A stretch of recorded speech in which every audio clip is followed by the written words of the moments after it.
Fact 1. The significance of the Nile River. The Nile River was the lifeblood of ancient Egypt, shaping its civilization in profound and multifaceted ways. More than just a source of water, the Nile dictated the rhythm of Egyptian life, influencing agriculture, trade, transportation, and even their religious beliefs.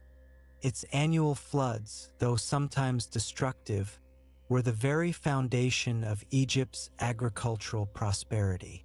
These floods, predictable and relatively gentle, deposited rich silt along the riverbanks, creating fertile land ideal for growing crops. Without the Nile's consistent flooding, agriculture in the arid climate of Egypt would have been virtually impossible. Egyptians developed sophisticated irrigation systems to manage the floodwaters, further enhancing their agricultural output. They cultivated a variety of crops, including wheat, barley, flax, and papyrus, providing sustenance for the population and resources for trade and industry. The abundance of food allowed for specialization of labor, leading to the development of a complex society with artisans, priests, scribes, and administrators. The Nile also facilitated transportation and communication throughout Egypt. Boats were the primary means of travel, allowing people to move goods and messages quickly and efficiently along the river. This facilitated trade between different regions of Egypt and with neighboring lands. The Nile also served as a vital artery for the movement of building materials, such as stone from quarries, which were used to construct monumental structures like pyramids and temples. The Egyptians revered the Nile as a divine entity, personified by the god Hapi. Hapi was depicted as a well-fed figure with pendulous breasts, symbolizing the river's abundance and fertility. Egyptians offered prayers and sacrifices to Hapi, hoping to ensure the river's continued generosity.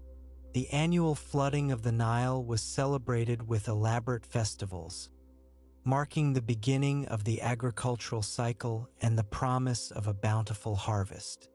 The Nile's influence extended beyond practical matters into the realm of Egyptian cosmology.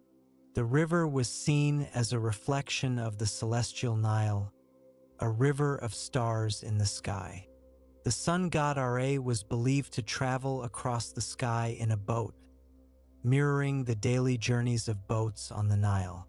The cycle of death and rebirth was also linked to the Nile, with the river representing the passage from one life to the next. The Egyptians developed a deep understanding of the Nile's cycles and patterns. They created calendars based on the river's floods, allowing them to predict the best times for planting and harvesting. They also developed sophisticated methods for measuring the river's water levels, using structures called nilometers. These nilometers helped them to monitor the floodwaters and adjust their agricultural practices accordingly. The Nile's influence on Egyptian civilization cannot be overstated. It was the source of life, the foundation of their economy, and a central element of their religious beliefs. The river shaped the very fabric of Egyptian society, leaving an indelible mark on its culture, art, and architecture. Without the Nile, ancient Egypt would not have been possible. Its legacy continues to inspire and fascinate us today, a testament to the power of nature and the ingenuity of humankind. The dependence on the Nile also fostered a sense of community and cooperation among the Egyptians. They had to work together to manage the river's waters, build and maintain irrigation systems, and ensure the fair distribution of resources. This cooperation contributed to the development of a strong centralized government, which was essential for managing the complex affairs of Egyptian society.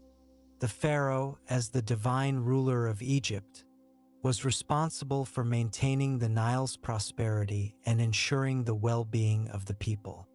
He oversaw the construction of irrigation projects, regulated the use of water resources, and led religious ceremonies to honor the Nile. The pharaoh's authority was closely tied to the Nile, and his power depended on his ability to control and manage the river. Fact 2. The construction of the pyramids. The pyramids of Egypt, especially those at Giza, are among the most iconic and awe-inspiring structures in the world. Their sheer size, precise construction, and enduring presence have captivated and mystified people for millennia. Building these monumental tombs for the pharaohs was a massive undertaking that required incredible planning, organization, and engineering skills. The construction of a pyramid began with careful site selection. The location had to be on the west bank of the Nile, where the sun sets, symbolizing death and the afterlife, and on a relatively flat, stable surface. The Giza Plateau, with its solid bedrock, proved to be an ideal location. Once the site was chosen, architects and engineers would draw up detailed plans for the pyramid. These plans included precise measurements, angles, and specifications for the materials to be used. The pyramids were aligned with remarkable accuracy to the cardinal directions, suggesting a sophisticated understanding of astronomy and mathematics. The primary building material for the pyramids was limestone, which was quarried from nearby sites. Huge blocks of limestone, weighing several tons each, were cut and shaped with copper tools and then transported to the construction site. The transportation of these massive blocks was a major challenge. It is believed that the Egyptians used a combination of sleds, rollers, and ramps to move the stones. The sleds were pulled by teams of workers, and the rollers helped to reduce friction.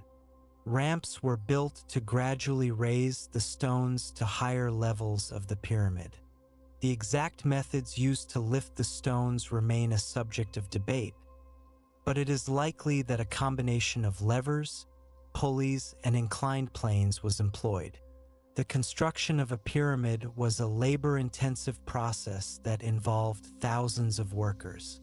These workers were not slaves, as is often portrayed in popular culture, but rather skilled laborers and craftsmen who were paid for their work. They lived in organized communities near the construction site and were provided with food, shelter, and medical care. The workforce was divided into teams, each responsible for a specific task, such as quarrying, transporting, or laying stones. The construction of the pyramid was carefully supervised by overseers and foremen, who ensured that the work was done according to the plans. The stones were laid with incredible precision, with very little mortar used between them.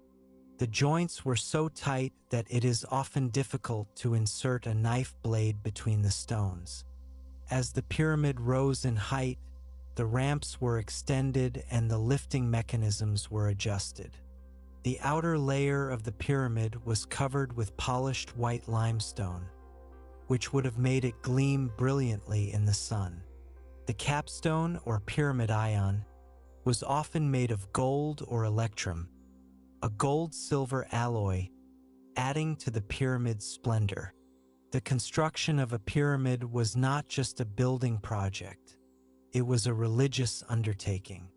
The pyramid was seen as a stairway to heaven, allowing the pharaoh's soul to ascend to the afterlife. The interior of the pyramid contained chambers and passageways that were designed to protect the pharaoh's body and possessions. The walls of the chambers were often decorated with hieroglyphs and paintings depicting scenes from the pharaoh's life and the afterlife. The pyramids of Egypt are a testament to the ingenuity, skill, and dedication of the ancient Egyptians. They stand as enduring symbols of their civilization and their belief in the afterlife. Their construction required a vast amount of resources, labor, and expertise, but the Egyptians were willing to invest these resources to ensure the pharaoh's eternal life. The pyramids continue to inspire awe and wonder in people around the world, and they remain one of the most remarkable achievements of human civilization.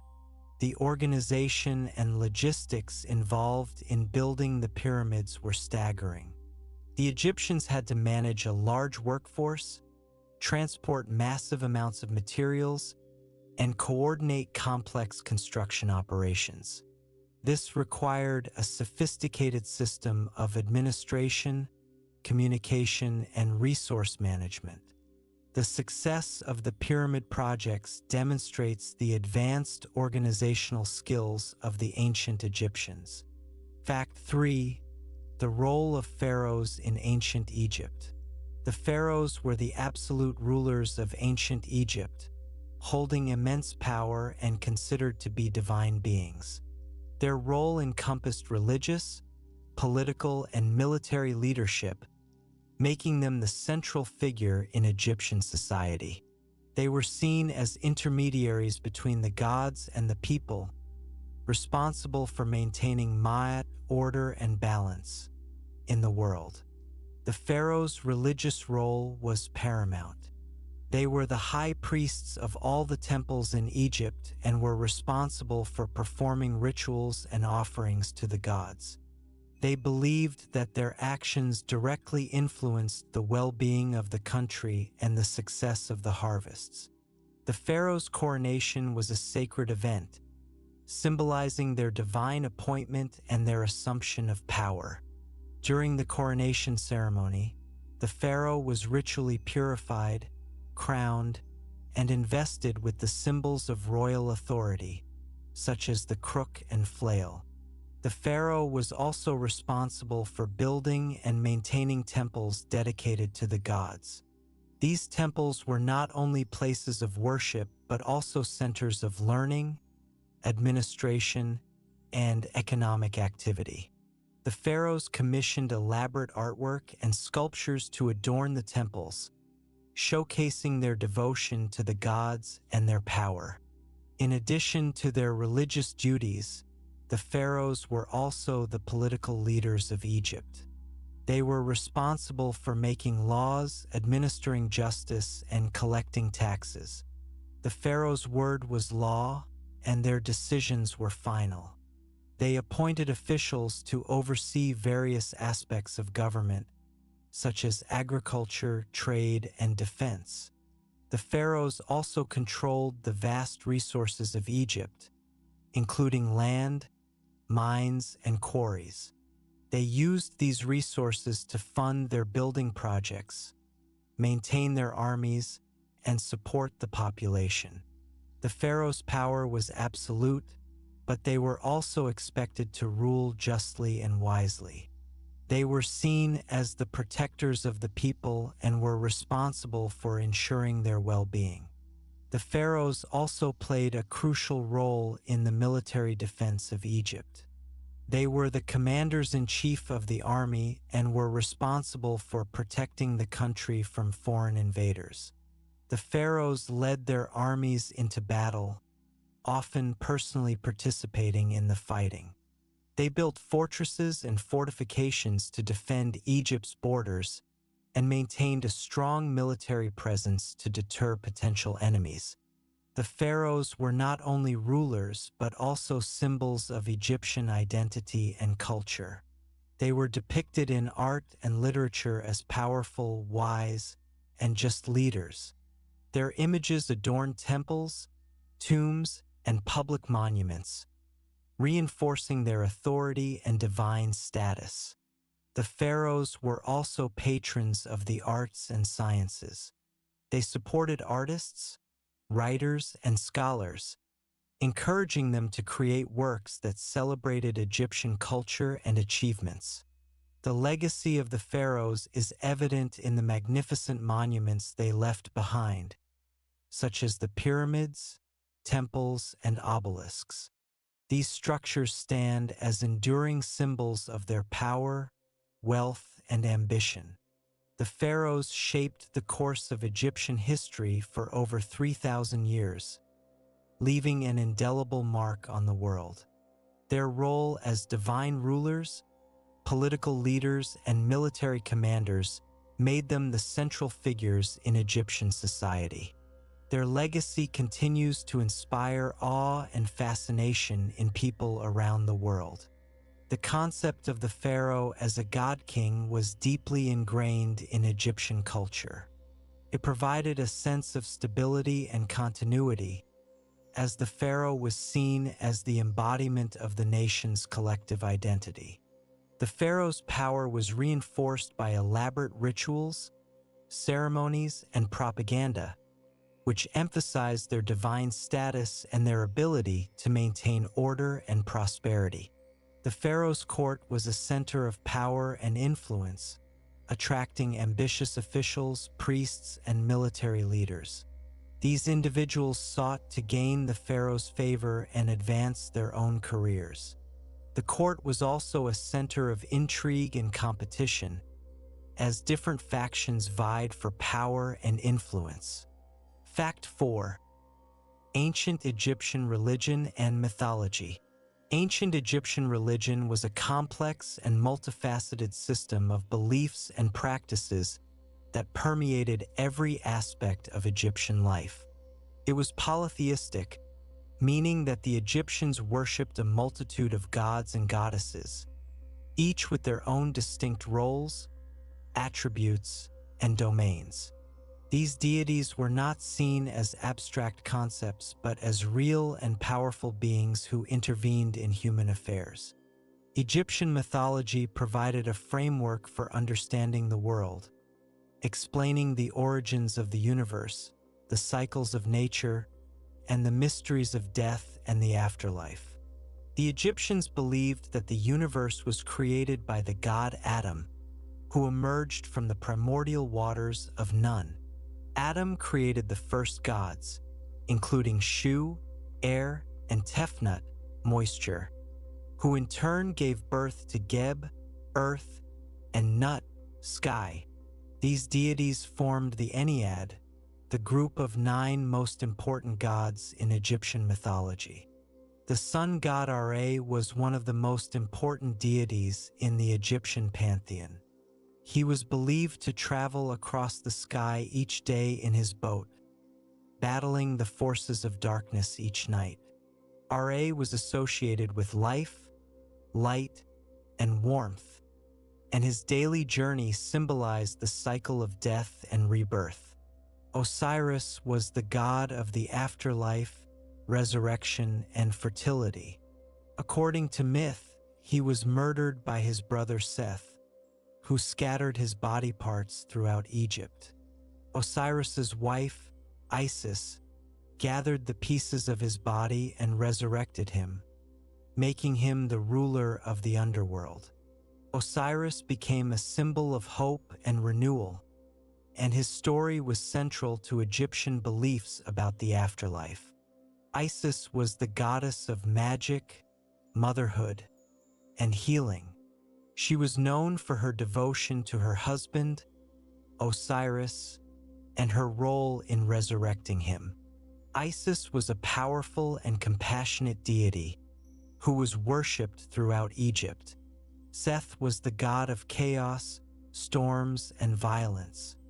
He was the brother and murderer of Osiris and was seen as the enemy of order and balance. Seth was often depicted as an animal with a long snout and erect ears. Horus was the god of the sky, kingship, and protection. He was the son of Osiris and Isis and was believed to be the rightful heir to the throne of Egypt. Horus fought against Seth to avenge his father's death and restore order to the land. The Egyptians believed that the afterlife was a continuation of earthly life, and they took great care to prepare for it. They mummified their dead to preserve their bodies and provided them with everything they would need in the afterlife, including food, clothing, furniture, and tools. The Book of the Dead was a collection of spells and prayers that were intended to help the deceased navigate the dangers of the underworld and reach the afterlife safely. The Egyptians believed that the soul, or Ka, needed a physical body to survive in the afterlife. That's why they mummified their dead, so that their Ka would have a physical body to return to. Tombs were elaborate structures designed to protect the deceased and their possessions. They were often decorated with scenes from the afterlife, depicting the deceased enjoying eternal life. The Egyptians believed that the gods judged the deceased in the Hall of Truth, where their heart was weighed against the feather of Ma'at, truth and justice. If the heart was lighter than the feather, the deceased was allowed to enter the afterlife. If the heart was heavier, it was devoured by the monster Ammit. Animals played an important role in Egyptian religion. Many animals were associated with specific gods and goddesses and were considered to be sacred. Cats were associated with the goddess Batet and were highly revered. Killing a cat was considered a serious crime. Crocodiles were associated with the god Sobek and were worshipped for their power and ferocity. The Egyptians believed that the gods could manifest themselves in the form of animals. Religious festivals were an important part of Egyptian life. These festivals were held to honor the gods and celebrate important events, such as the annual flooding of the Nile. They often involved elaborate processions, sacrifices, and performances. Egyptian religion was deeply intertwined with the pharaoh's role as a divine ruler.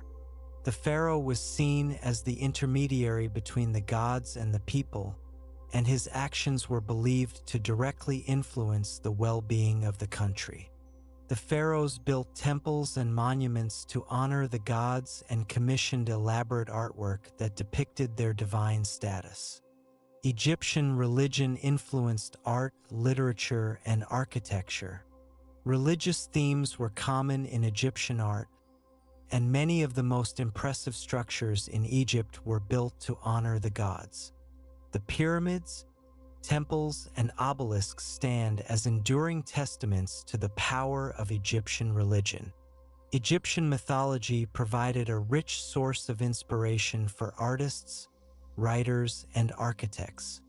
The stories of the gods and goddesses were depicted in countless works of art and literature, and they continue to fascinate us today. Fact 5. Ancient Egyptian writing and hieroglyphs. Ancient Egyptian writing is one of the oldest and most fascinating writing systems in the world. It developed over thousands of years, evolving from simple pictograms to a complex system of hieroglyphs, hieratic, and demotic scripts. The ability to read and write was highly valued in ancient Egypt, and scribes held a privileged position in society. The earliest forms of Egyptian writing date back to the pre-dynastic period, c. 3200 BCE. These early writings consisted of simple pictograms, which were pictures that represented objects or ideas. Over time, these pictograms evolved into more stylized symbols, which could also represent sounds. The most well-known form of Egyptian writing is hieroglyphs. Hieroglyphs were a formal, monumental script that was used for religious texts, inscriptions on tombs and temples, and other important documents. Hieroglyphs were written in rows or columns and could be read from left to right, right to left, or top to bottom. The direction in which the hieroglyphs were read was indicated by the direction in which the animal and human figures faced. Hieroglyphs were not simply pictures. They were a complex system of symbols that represented a combination of sounds, ideas, and objects. Some hieroglyphs represented single sounds, similar to letters in the alphabet. These are called phonograms. Other hieroglyphs represented entire words or concepts. These are called ideograms or logograms. Many hieroglyphs had multiple meanings, depending on the context in which they were used. Understanding the meaning of a hieroglyph often required a deep knowledge of Egyptian language and culture. The writing system also included determinatives, which were signs that helped to clarify the meaning of a word. Determinatives were not pronounced, but they indicated the general category to which a word belonged. For example, a determinative of a walking pair of legs might indicate that the word referred to an action related to movement. Because the script included both phonograms and ideograms, the same word might be written many different ways. Because hieroglyphs were complex and time-consuming to write, the Egyptians also developed a simplified, cursive script called hieratic. Hieratic was used for everyday writing, such as letters, documents, and literary texts. Hieratic was written on papyrus or ostraca, flakes of limestone. Using a reed pen and ink, hieratic was more cursive than hieroglyphs, and the symbols were often abbreviated or simplified. Hieratic was written from right to left in horizontal lines. Over time, hieratic evolved into an even more simplified script called demotic. Demotic was used for everyday writing and was even more cursive and abbreviated than hieratic. Demotic was the script that was most commonly used in Egypt during the Ptolemaic and Roman periods. The Rosetta Stone was a key to deciphering Egyptian hieroglyphs. The Rosetta Stone was discovered in 1799 during Napoleon's Egyptian campaign. It contained the same text written in 3 different scripts: hieroglyphs, Demotic, and Greek. By comparing the Greek text with the hieroglyphic and Demotic texts, scholars were able to decipher the meaning of the hieroglyphs. Jean-François Champollion, a French scholar, is credited with deciphering the hieroglyphs in 1822. Champollion's work revolutionized our understanding of ancient Egyptian language and culture. Without the Rosetta Stone and Champollion's work, we would know very little about the history, religion, and literature of ancient Egypt. The ability to read and write was highly valued in ancient Egypt. Scribes were responsible for recording information, writing documents, and preserving knowledge. They were highly respected members of society and often held important positions in the government or the priesthood. Scribes underwent rigorous training to learn the complex writing system. They studied for many years, memorizing hundreds of hieroglyphs and learning the rules of grammar and composition. The invention of writing had a profound impact on ancient Egyptian society. It allowed the Egyptians to record their history, preserve their knowledge, and communicate with each other over long distances. Writing played a crucial role in the development of Egyptian civilization and its lasting legacy. The Egyptians used a variety of materials for writing, including papyrus, ostraca, and wooden tablets. Papyrus was made from the papyrus plant, which grew along the banks of the Nile. The papyrus plant was cut into strips, which were then laid out in 2 layers, one vertical and one horizontal. The layers were then pressed together and dried to form a sheet of papyrus. Ostraca were flakes of limestone that were used for writing practice or for short notes. Wooden tablets were covered with a layer of wax, which could be written on with a stylus. Fact 6. Daily life in ancient Egypt. Daily life in ancient Egypt was shaped by the Nile River, the agricultural cycle, and the social hierarchy. While our knowledge is largely based on archaeological finds and the records of the elite, we can still paint a detailed picture of how ordinary Egyptians lived, worked, and played. The majority of the Egyptian population lived in rural areas and worked as farmers. Their lives revolved around the agricultural cycle, which was dictated by the annual flooding of the Nile. During the inundation season, when the Nile flooded its banks, farmers were unable to work in the fields.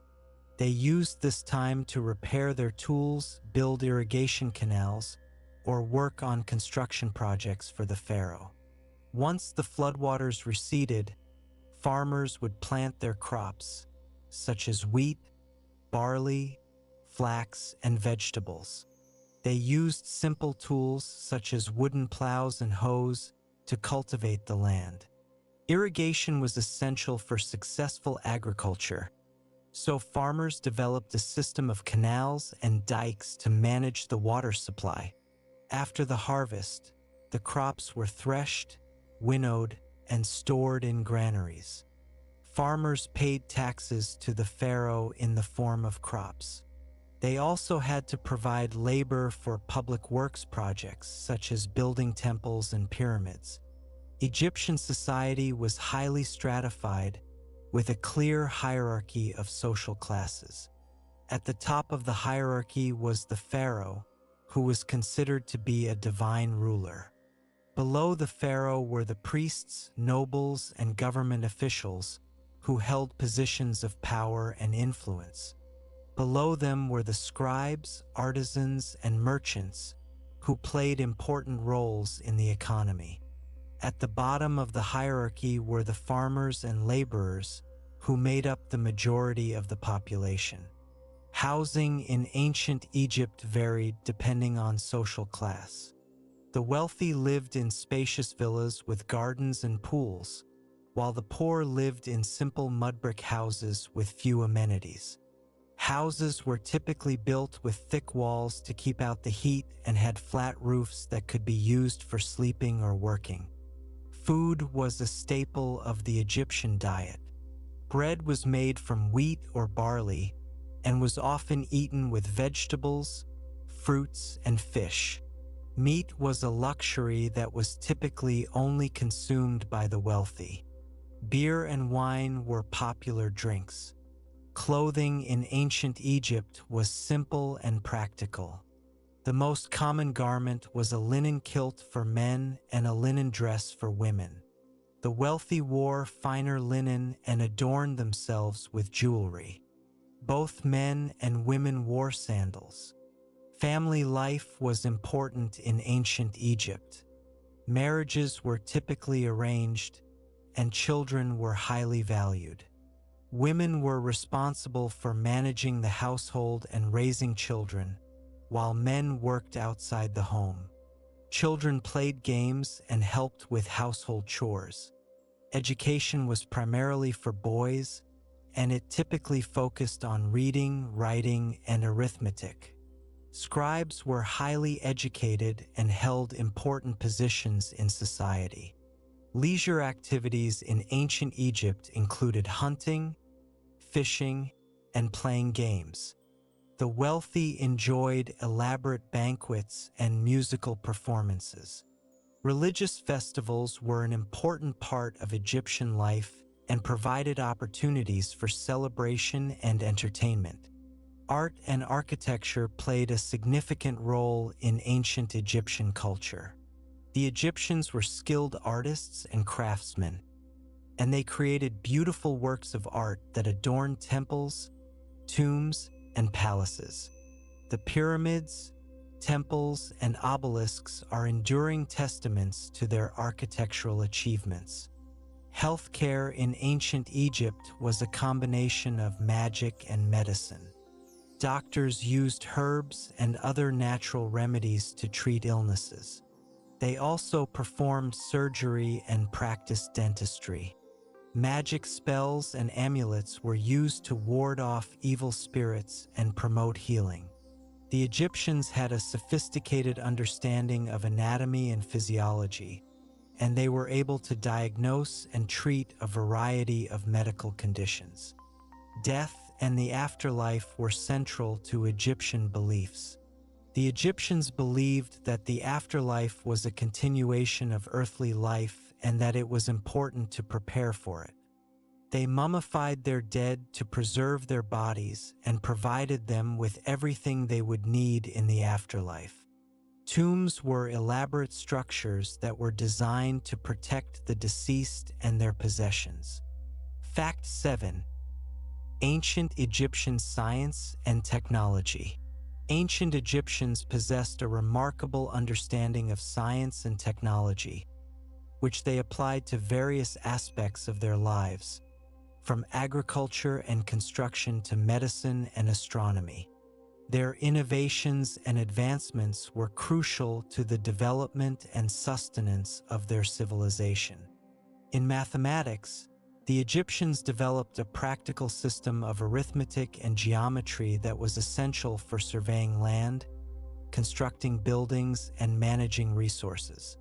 They used a decimal system and understood basic mathematical operations, such as addition, subtraction, multiplication, and division. They could calculate the area and volume of various shapes, which was necessary for building pyramids, temples, and other structures. The Rhind mathematical papyrus and the Moscow mathematical papyrus are important sources of information about Egyptian mathematics. These papyri contain examples of mathematical problems and their solutions, demonstrating the Egyptians' proficiency in arithmetic, geometry, and algebra.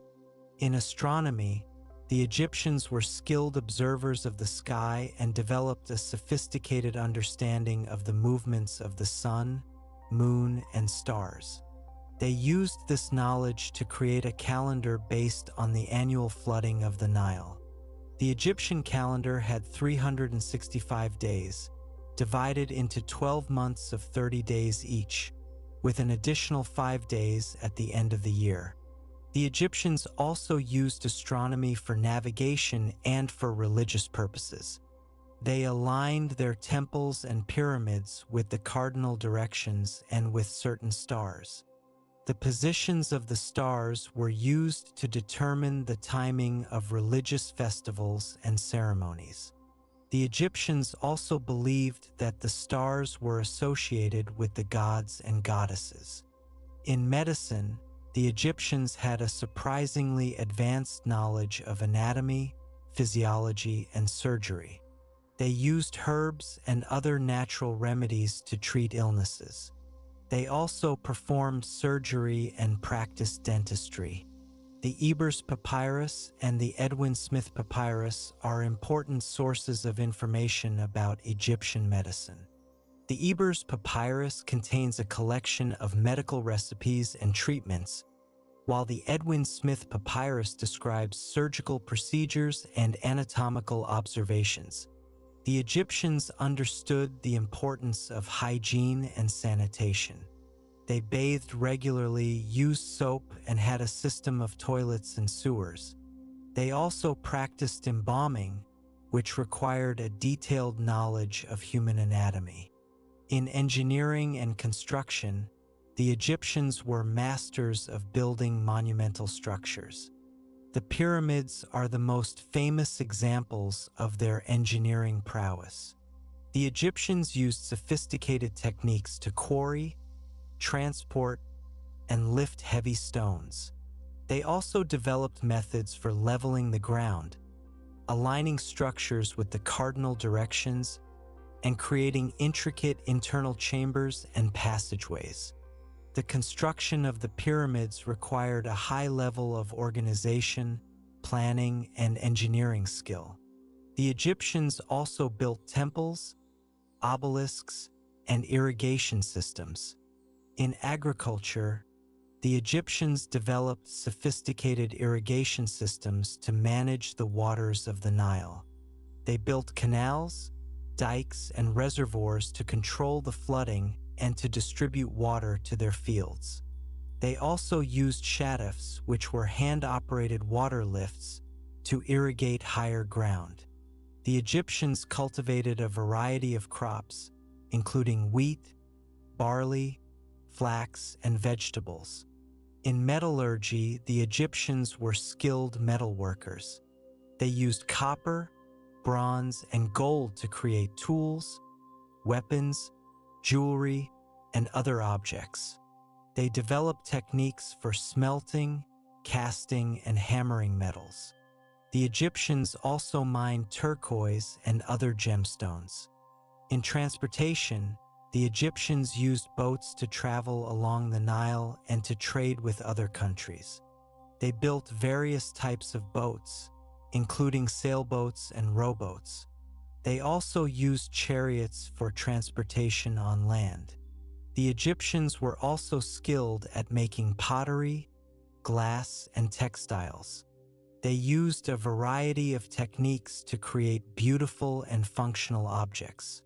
The Egyptians were innovative and resourceful, and their contributions to science and technology had a lasting impact on the world. Their achievements in mathematics, astronomy, medicine, engineering, and other fields demonstrate their intellectual curiosity and their ability to solve practical problems. Fact 8. Ancient Egyptian art and architecture.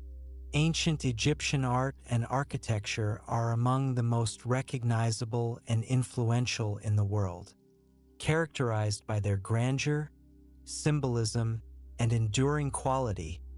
They reflect the Egyptians' religious beliefs, social structure, and technological prowess.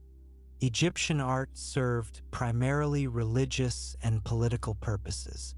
It was used to honor the gods, commemorate the pharaohs, and depict scenes from the afterlife. Art was also used to communicate ideas and beliefs to the public. Egyptian art is characterized by its formality, stylized figures, and vibrant colors. The human figure was typically depicted in a composite pose, with the head in profile, the shoulders frontal, and the legs in profile. This pose was used to convey power and authority. Egyptian art also made extensive use of hieroglyphs, which were used to identify figures and to tell stories. Egyptian architecture is characterized by its massive scale, symmetrical design, and use of durable materials. The pyramids are the most famous examples of Egyptian architecture. They were built as tombs for the pharaohs and were designed to protect their bodies and possessions in the afterlife. The pyramids were built with great precision and were aligned with the cardinal directions. The Egyptians also built temples, obelisks, and palaces. Temples were built to honor the gods and goddesses. They were often decorated with elaborate carvings and paintings. Obelisks were tall, slender monuments that were erected in pairs at the entrances to temples. Palaces were the residences of the pharaohs and their families. They were typically large and luxurious, with gardens, pools, and courtyards. Egyptian art and architecture were closely linked to the country's religious beliefs. The Egyptians believed that the afterlife was a continuation of earthly life and that it was important to prepare for it. Art and architecture were used to ensure that the pharaohs would have a comfortable and prosperous afterlife. The Egyptians used a variety of materials in their art and architecture, including stone, wood, and metal. Stone was the most common material, as it was durable and readily available. Limestone, sandstone, and granite were used to build pyramids, temples, and other structures. Wood was used for furniture, coffins, and other objects. Metal was used for tools, weapons, jewelry, and statues. The Egyptians used a variety of techniques to create their art and architecture. They carved stone with copper tools and painted walls with vibrant colors. They also used molds to create pottery and cast metal. Egyptian art and architecture have had a lasting impact on the world. Their influence can be seen in the art and architecture of many other cultures. The pyramids, temples, and obelisks continue to inspire awe and wonder in people around the world. The consistent style of Egyptian art over thousands of years is remarkable. This consistency reflects the stability of Egyptian society and the importance of tradition. The use of symbolism was prevalent in Egyptian art. Animals, colors, and objects were often used to represent specific ideas or concepts. For example, the scarab beetle symbolized rebirth, the color blue symbolized the Nile, and the ankh symbolized life. The Egyptians also used a system of proportions to create harmonious and balanced compositions. These proportions were based on mathematical principles and were believed to reflect the divine order of the universe. The size of figures in Egyptian art often reflected their social status. The pharaoh was typically depicted as the largest figure, while servants and other lower-ranking individuals were depicted as smaller figures. The use of hieroglyphs in Egyptian art was not only decorative but also informative. Hieroglyphs could be used to identify figures, to tell stories, and to convey religious or political messages. The Egyptians were skilled at creating illusions of depth and perspective in their art, even though they did not fully understand the principles of linear perspective. They used techniques such as overlapping figures and varying the size of objects to create a sense of space. The Egyptians were also masters of creating intricate and detailed carvings. They were able to carve stone with incredible precision, creating lifelike representations of humans, animals, and objects. Fact 9. Ancient Egyptian military and warfare. The military of ancient Egypt played a crucial role in protecting the country's borders, maintaining internal order, and expanding its influence in the region. Over centuries, the Egyptian army evolved from a relatively simple force to a highly organized and effective fighting machine. The earliest Egyptian armies were primarily composed of conscripted farmers and laborers. These soldiers were armed with simple weapons, such as spears, clubs, and axes. Their main role was to protect their villages and fields from raiders and to support the pharaoh in his military campaigns. During the Old Kingdom, the Egyptian army became more organized and professional. The pharaohs established permanent military units and appointed officers to command them. The army was still largely composed of conscripts, but there was also a growing number of professional soldiers. The Hyksos invasion in the Second Intermediate Period, c. 1650 to 1550 BCE, had a profound impact on the Egyptian military. The Hyksos were a foreign people who invaded Egypt and ruled for over a century. They introduced new weapons and tactics to the Egyptians, including the chariot, the composite bow, and improved armor. After the Egyptians expelled the Hyksos, they adopted these new technologies and transformed their military. During the New Kingdom, c. 1550 to 1070 BCE, the Egyptian army reached its peak of power and effectiveness. The pharaohs of the New Kingdom, such as Thutmose III and Ramses II, led their armies on successful campaigns throughout the Near East, expanding the Egyptian empire and bringing vast wealth and resources to the country. The New Kingdom army was a highly organized and professional force. It was divided into infantry, chariot corps, and navy, The infantry was the backbone of the army and was composed of soldiers armed with spears, swords, shields, and bows. The chariot corps was an elite force that was used for shock attacks and for pursuing fleeing enemies. The navy was used to transport troops and supplies and to control the Nile and the Mediterranean Sea. The Egyptian army used a variety of weapons, including spears, swords, axes, clubs, bows, arrows, and shields. Spears were the most common weapon and were used by the majority of the infantry. Swords were used by officers and elite soldiers. Axes and clubs were used for close combat. Bows and arrows were used for ranged attacks. Shields were used to protect soldiers from enemy weapons. The Egyptians also used siege weapons, such as battering rams and siege towers, to attack fortified cities. Egyptian warfare was often brutal and bloody. Battles were fought with hand-to-hand combat, and casualties were high.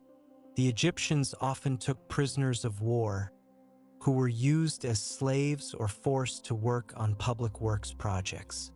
The Egyptians also practiced mutilation and decapitation of their enemies. Fortifications played an important role in Egyptian warfare. The Egyptians built forts and walls to protect their cities and borders. These fortifications were typically made of mud brick or stone and were designed to withstand siege attacks. The Egyptians also used natural barriers, such as deserts and rivers, to protect their territory. The Egyptian military had a significant impact on the history and culture of ancient Egypt. The army protected the country from foreign invaders, maintained internal order, and expanded its influence in the region. The pharaohs were often military leaders, and their military successes were celebrated in art and literature. The Egyptian military also played a role in the economy, providing jobs and resources for the population. Fact 10. Ancient Egyptian trade and economy. Ancient Egypt's economy was largely based on agriculture, but trade, both internal and external, played a vital role in its prosperity and development. The Nile River served as a major transportation artery, facilitating trade within Egypt, while maritime routes connected Egypt with other regions of the ancient world. Agriculture was the foundation of the Egyptian economy. The fertile lands along the Nile River produced abundant harvests of wheat, barley, flax, and other crops. Farmers paid taxes to the pharaoh in the form of crops, which were then stored in granaries and distributed to the population. The Egyptians also raised livestock, such as cattle, sheep, and goats. Irrigation was essential for successful agriculture, and the Egyptians developed sophisticated systems of canals and dikes to manage the water supply. Internal trade within Egypt was facilitated by the Nile River. Boats were used to transport goods from one region to another. Major trading centers developed along the river, where merchants exchanged goods from different parts of the country. The Egyptians traded agricultural products, manufactured goods, and raw materials. Barter was the primary form of exchange, but the Egyptians also used standardized weights and measures to facilitate trade. External trade was also important for the Egyptian economy. The Egyptians traded with other regions of the Near East, the Mediterranean, and Africa. They imported goods that were not available in Egypt, such as timber, metals, and precious stones. They exported goods that were produced in Egypt, such as grain, linen, and papyrus. Egypt's location at the crossroads of Africa and Asia made it a major trading hub. Egyptian merchants traveled to distant lands in search of valuable goods. They also established trading colonies in foreign countries.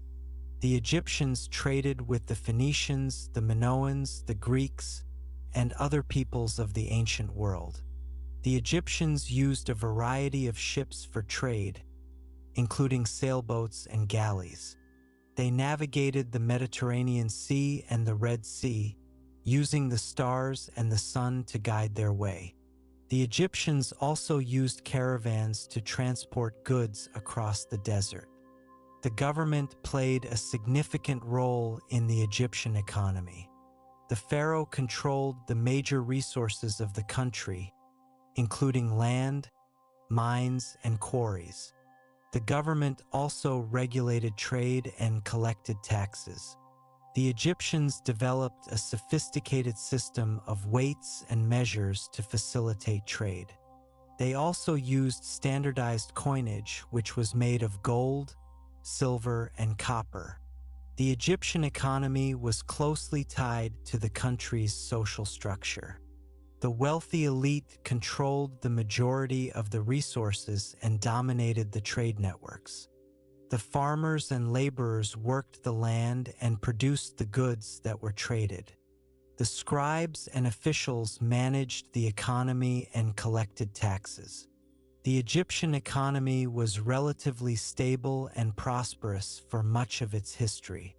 The abundance of natural resources and the efficient management of the government allowed the Egyptians to maintain a high standard of living.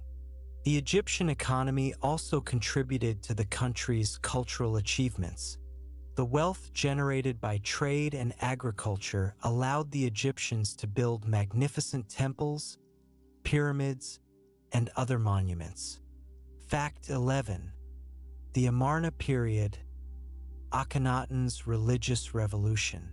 The Amarna period, a relatively short but incredibly significant chapter in ancient Egyptian history, revolves around the reign of Pharaoh Akhenaten, originally Amenhotep IV, in the 14th century BCE.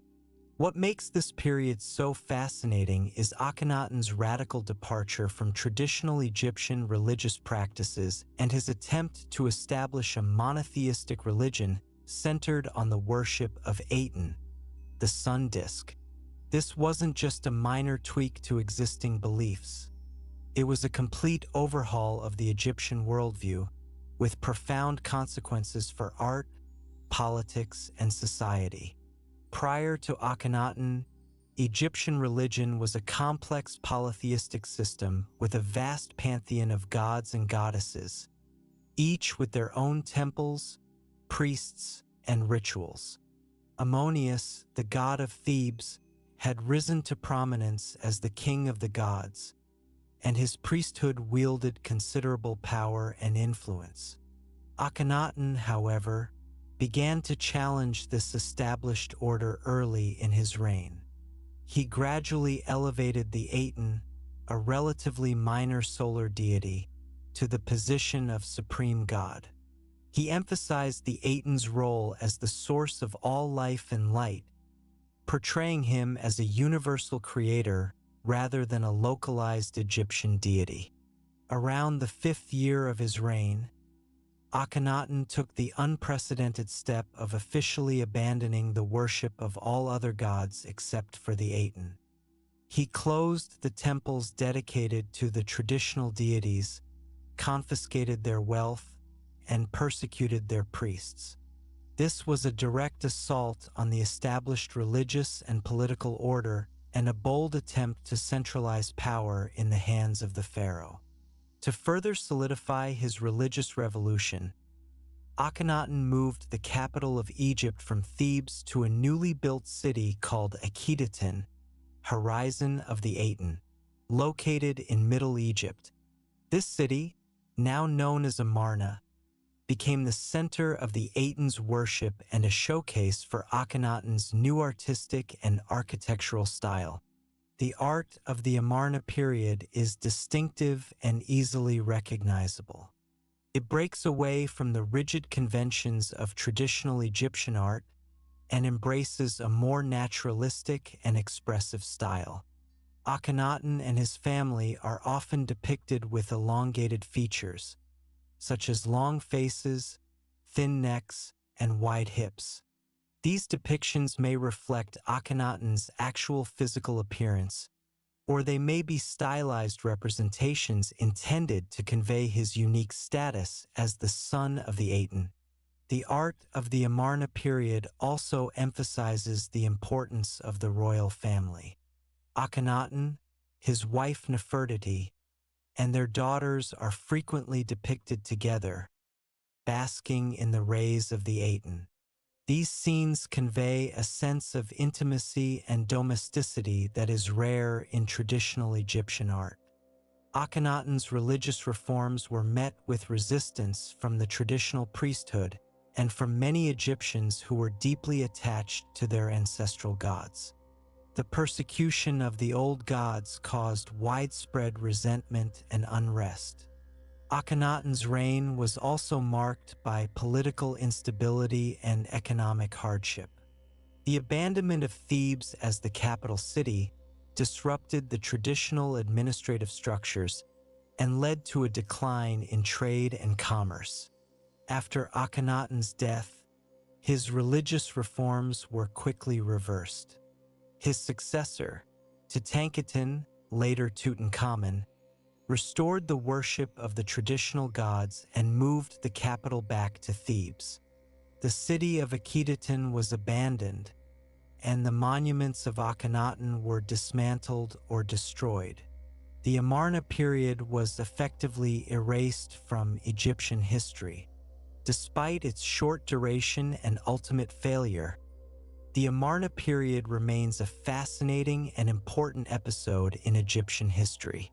Akhenaten's attempt to establish a monotheistic religion was a bold and unprecedented experiment that challenged the very foundations of Egyptian society.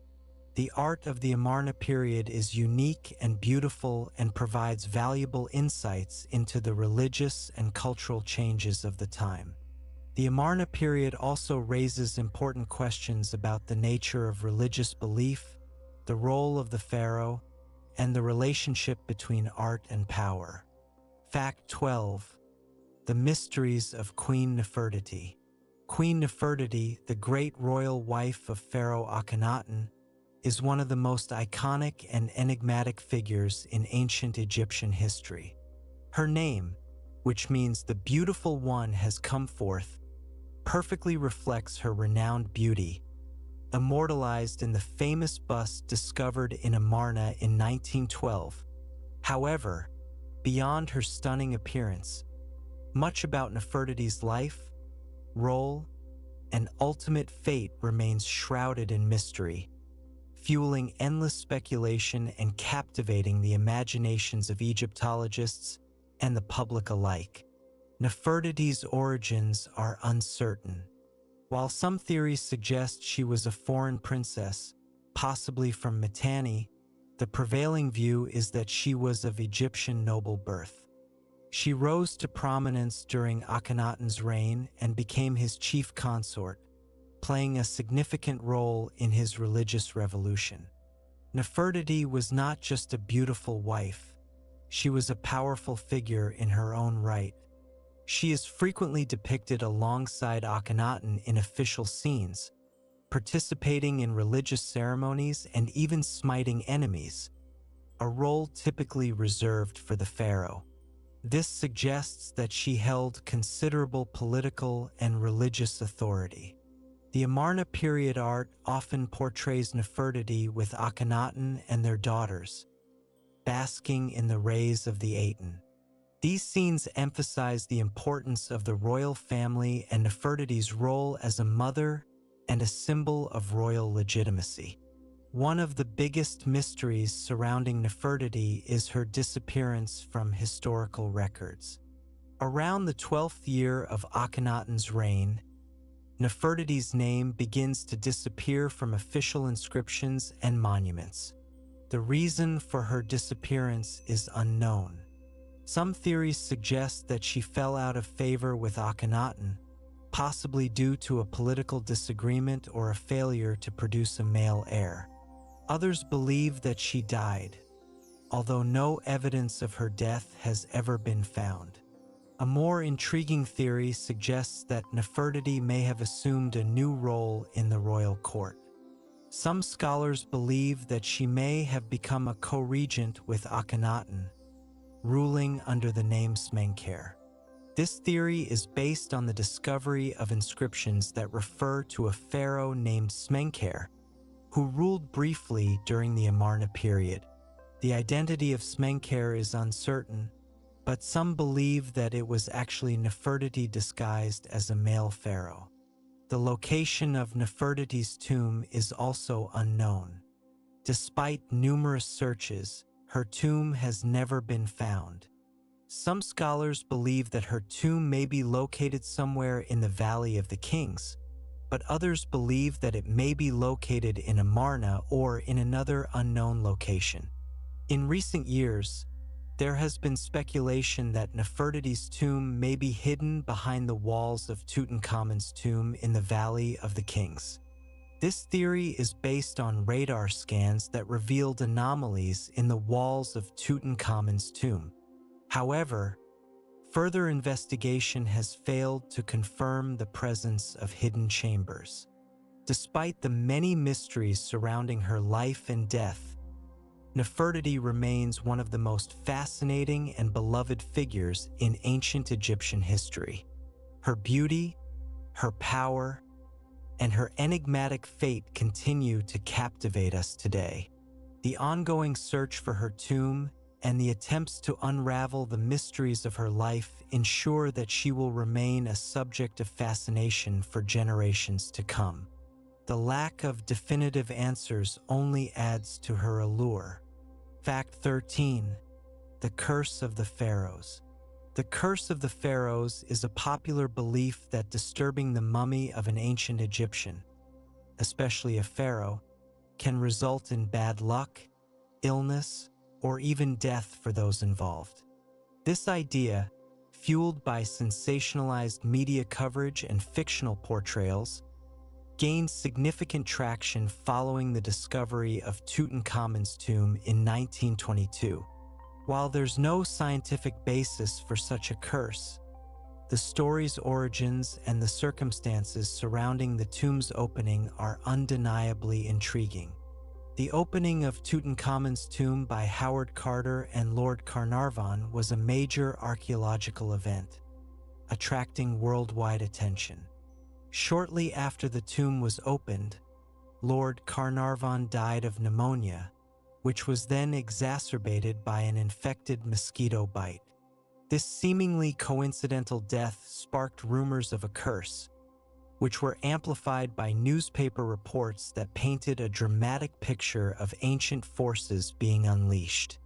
Author Marie Corelli fueled the fire with a letter published in a magazine, suggesting that terrible retribution would follow the violation of the pharaoh's tomb. Other deaths and misfortunes associated with individuals connected to the excavation were subsequently attributed to the curse, solidifying its place in popular culture. However, a closer examination of the facts reveals a more nuanced picture. Many people involved in the excavation lived long and healthy lives. Howard Carter, for example, lived for another 17 years after the tomb's opening. Moreover, scientific explanations can account for some of the reported illnesses and deaths.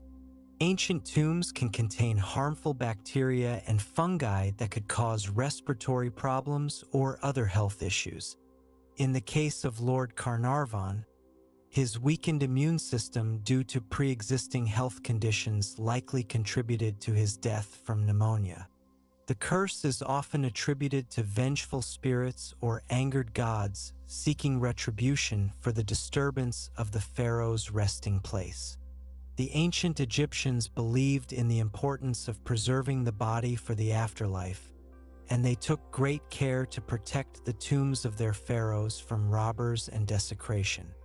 However, There is no evidence that they believed in a specific curse that would befall anyone who disturbed a tomb for legitimate archaeological purposes. The idea of a curse is more likely a modern invention, inspired by ancient Egyptian beliefs about the afterlife, combined with a healthy dose of superstition and sensationalism. The media played a significant role in popularizing the curse, often exaggerating the facts and creating a narrative that was more exciting than the reality. The curse also provided a convenient explanation for unexplained events, appealing to people's sense of mystery and the unknown. Regardless of its origins, the curse of the pharaohs has become a cultural phenomenon, appearing in numerous books, movies, and television shows.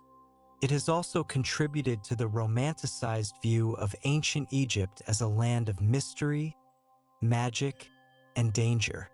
While the curse of the pharaohs is undoubtedly a myth, it highlights the enduring fascination that ancient Egypt holds for people around the world. It also serves as a reminder of the importance of respecting cultural heritage and the need to approach archaeological discoveries with sensitivity and responsibility. The belief in the curse also underscores the power of suggestion and the human tendency to seek patterns and explanations, even when none exist. Fact 14. Ancient Egyptian cosmetics and fashion. Ancient Egyptians were renowned for their sophisticated sense of style and their extensive use of cosmetics. Both men and women adorned themselves with makeup, jewelry, and elaborate clothing, reflecting their social status, religious beliefs, and personal aesthetic preferences. Cosmetics played a central role in ancient Egyptian life, serving not only as a means of enhancing beauty, but also as protection from the sun and the elements. Egyptians used a variety of natural ingredients to create their cosmetics, including minerals, plants, and animal products. One of the most iconic aspects of Egyptian makeup was the use of kohl, a dark eyeliner made from galena, lead sulfide. Kohl was applied to the eyes to accentuate their shape, protect them from the sun's glare, and ward off evil spirits. Egyptians believed that kohl had magical properties and could enhance their vision. Green eyeshadow, made from malachite, copper carbonate, was also popular, particularly during the early periods of Egyptian history. Red ochre was used to create rouge for the cheeks and lips. Egyptians also used henna to dye their hair, nails, and skin. The Egyptians paid close attention to their skin. They used oils and creams to moisturize their skin and protect it from the sun. They also used perfumes and incense to scent their bodies. Fashion in ancient Egypt was influenced by the climate and the social hierarchy. The most common garment was a linen kilt for men and a linen dress for women. Linen was a light and breathable fabric that was well suited to the hot Egyptian climate.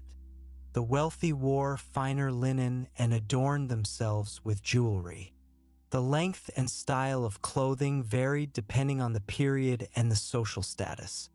During the Old Kingdom, men typically wore short kilts while women wore long, simple dresses.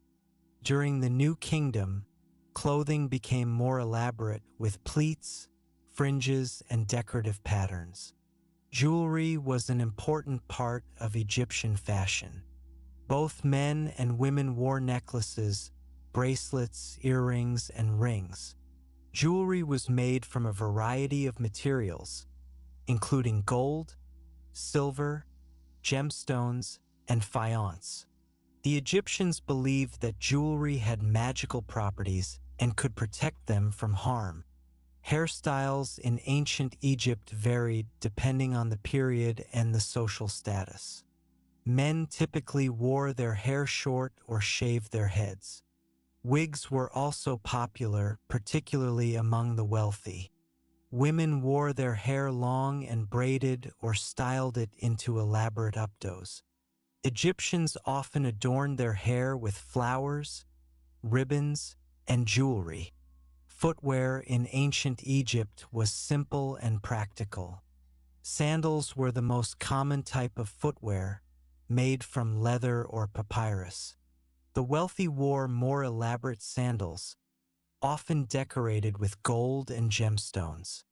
Ancient Egyptian cosmetics and fashion provide valuable insights into the culture, beliefs, and social structure of this fascinating civilization. Their emphasis on beauty, hygiene, and social status is reflected in their clothing, jewelry, and makeup. The enduring appeal of Egyptian fashion and beauty is evident in its continued influence on modern trends. Fact 15. The Lost Army of Cambyses. The story of the Lost Army of Cambyses II, the Persian king who conquered Egypt in 525 BCE, is one of the most enduring and perplexing mysteries from the ancient world. According to the Greek historian Herodotus, Cambyses dispatched an army of 50,000 soldiers to attack the oracle of Ammonius at Siwa Oasis in the western desert. However, the entire army vanished without a trace, swallowed by the vast and unforgiving sands. This dramatic disappearance has intrigued historians, archaeologists, and adventurers for centuries, sparking numerous expeditions to locate the lost soldiers and uncover the truth behind their fate. Herodotus's account is the primary source for this story. He wrote that the army, after leaving Thebes, reached the oasis of Kurga and then set out across the desert towards Siwa. However, a powerful sandstorm, or possibly a particularly violent sandstorm, arose while they were en route, burying the entire army and obliterating any trace of their existence.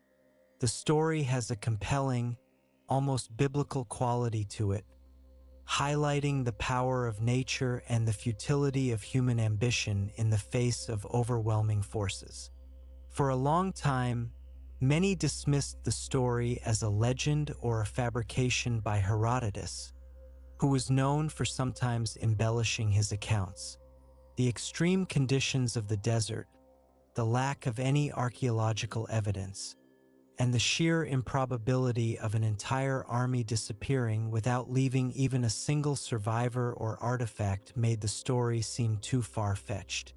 However, over the years, various discoveries have lent some credence to Herodotus's account.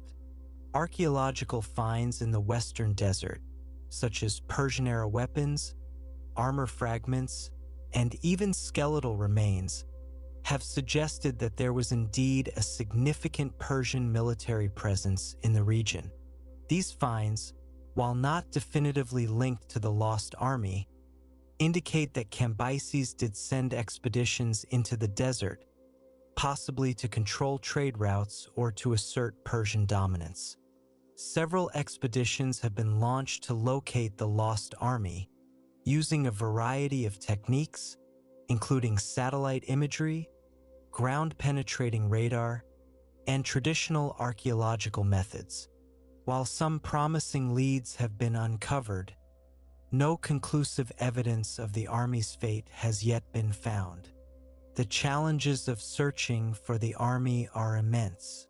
The western desert is a vast and inhospitable region, with shifting sand dunes, extreme temperatures, and limited access. Even with modern technology, it is difficult to locate and excavate potential sites. Some theories suggest that the army was not completely annihilated by a sandstorm, but rather succumbed to other factors, such as starvation, dehydration, or attacks by desert tribes. It is possible that the army became lost and disoriented in the desert, running out of supplies and water. The extreme heat and lack of shade would have quickly taken their toll on the soldiers. It is also possible that the army was ambushed by nomadic tribes who were hostile to the Persian invaders.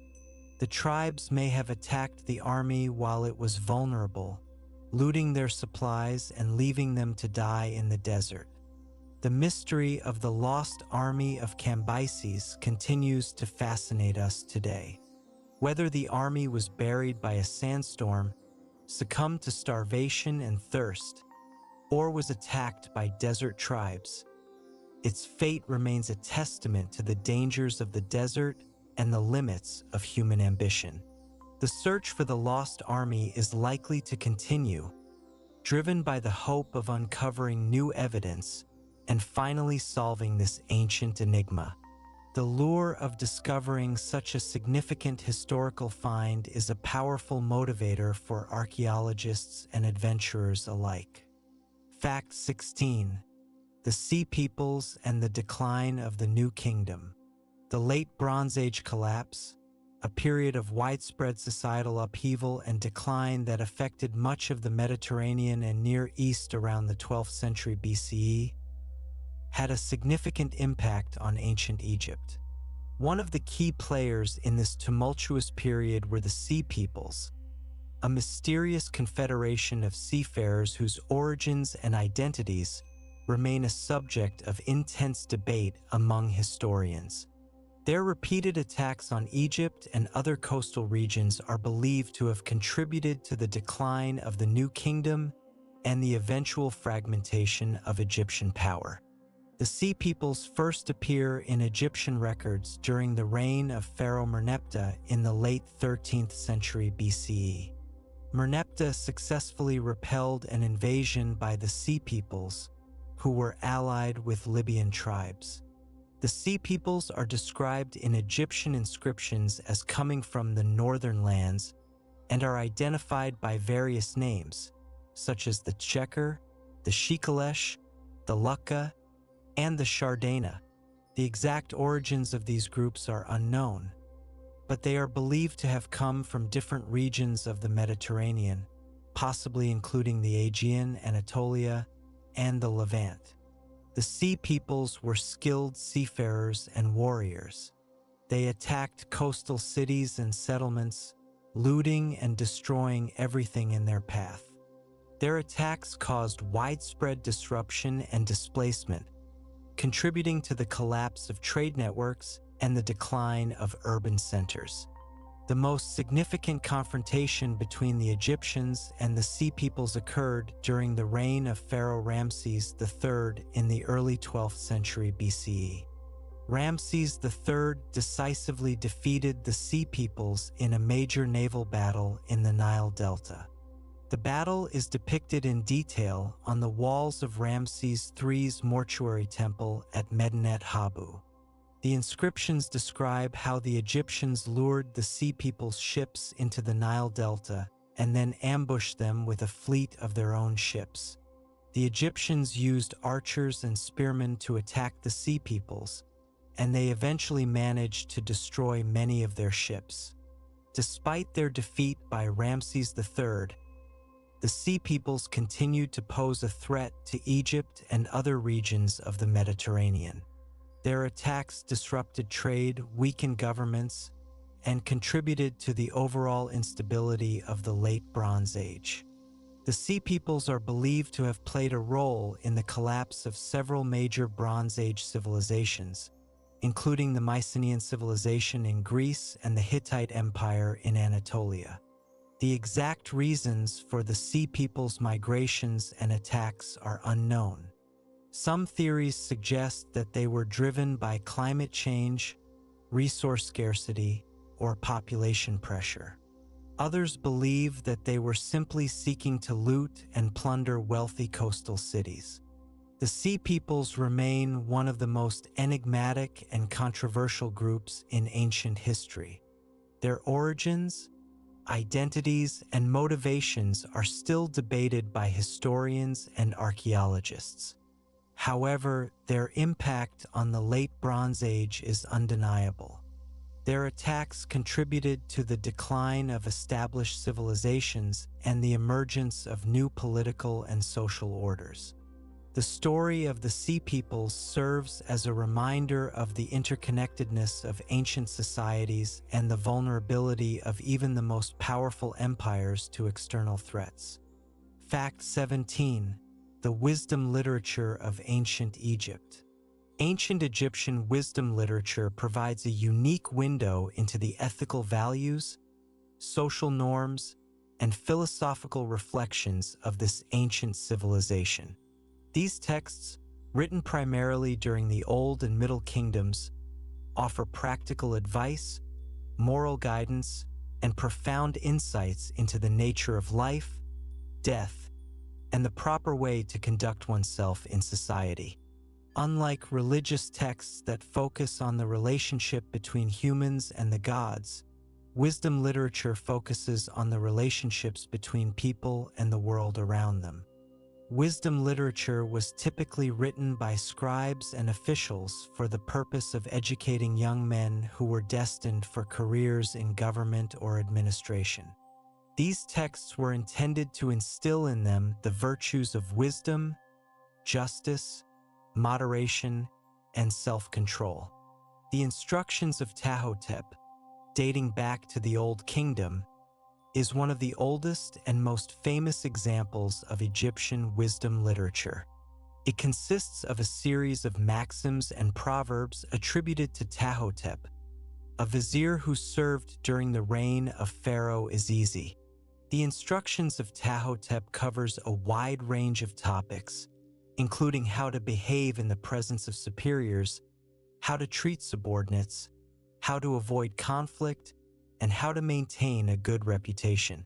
The Instructions of Amenemop, written during the New Kingdom, is another important example of Egyptian wisdom literature. It is similar to the Book of Proverbs in the Hebrew Bible and may have influenced its composition. The Instructions of Amenemop emphasizes the importance of honesty, humility, and compassion. It also warns against greed, arrogance, and deceit. The Tale of the Eloquent Peasant is a fictional story that illustrates the importance of justice and the consequences of corruption.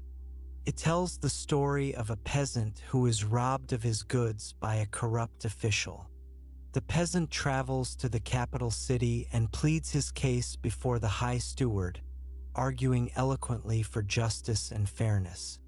The high steward is so impressed by the peasant's eloquence that he orders the corrupt official to be punished and the peasant's goods to be restored. The dispute between a man and his Ba is a philosophical dialogue that explores the meaning of life and the nature of death. It tells the story of a man who is weary of life and contemplates suicide. He argues with his Ba, the part of his soul that can travel between the world of the living and the world of the dead, about whether it is better to live or to die. The dialogue is complex and thought-provoking, and it offers no easy answers. Egyptian wisdom literature provides valuable insights into the values and beliefs of ancient Egyptian society. It reveals a culture that placed a high premium on wisdom, justice, and social harmony. It also shows that the Egyptians were deeply concerned with the meaning of life and the nature of death. The enduring appeal of Egyptian wisdom literature is a testament to its timeless relevance. The advice and insights contained in these texts are still applicable today, offering guidance for living a good and meaningful life. The focus on ethical behavior and social responsibility continues to resonate with readers from all cultures and backgrounds. Fact 18. The Fayum Oasis and its portrait mummies. The Fayum Oasis, a fertile depression located southwest of the Nile Delta, played a significant role in ancient Egyptian history and culture. Its strategic location and abundant resources made it an important agricultural center and a popular destination for settlement and trade. During the Ptolemaic and Roman periods, the Fayum experienced a period of prosperity and cultural exchange. resulting in the unique tradition of Fayum portrait mummies. These mummies, adorned with realistic portraits of the deceased, offer a fascinating glimpse into the lives and beliefs of the people who lived in the Fayum during this time. The Fayum oasis was initially developed during the Middle Kingdom, when the pharaohs invested heavily in irrigation projects to reclaim land for agriculture. The construction of the Bar Yusuf Canal, which connected the Nile to the Fayum Depression, transformed the oasis into a thriving agricultural region. The Fayum produced a variety of crops, including wheat, barley, flax, and grapes. It also became a center for fishing and hunting. During the Ptolemaic period, which began in the 4th century BCE after Alexander the Great conquered Egypt, the Fayum became a major center of Greek settlement. The Ptolemaic kings established new cities and villages in the Fayum and encouraged Greek immigrants to settle there. The Greeks brought their own language, culture, and customs to the Fayum, which blended with the existing Egyptian traditions. The Fayum portrait mummies are a unique product of this cultural fusion. These mummies were made in the traditional Egyptian style, with the body being mummified and wrapped in linen bandages. However, instead of a traditional mummy mask, the Fayum portrait mummies were adorned with a realistic portrait of the deceased, painted on a wooden panel or linen shroud. The portraits were typically painted in encaustic, a technique that uses hot wax as a binder for the pigments. Encaustic paintings are known for their vibrant colors and their durability. The portraits depict the deceased with remarkable realism, capturing their individual features, hairstyles, and clothing. They provide valuable insights into the appearance and fashion of the people who lived in the Fayum during the Ptolemaic and Roman periods. The Fayum portraits also reveal the cultural influences that shaped the lives of the people who lived in the Fayum. The portraits often depict individuals wearing Greek clothing and hairstyles, but they also incorporate Egyptian religious symbols and motifs. The Fayum portrait mummies are a testament to the cultural diversity and the artistic achievements of the Fayum oasis during the Ptolemaic and Roman periods. They offer a unique glimpse into the lives of the people who lived in this region and provide valuable insights into the cultural exchange that took place between Egypt and the Greek world. The discovery of the Fayum portrait mummies has greatly enhanced our understanding of this fascinating period of Egyptian history.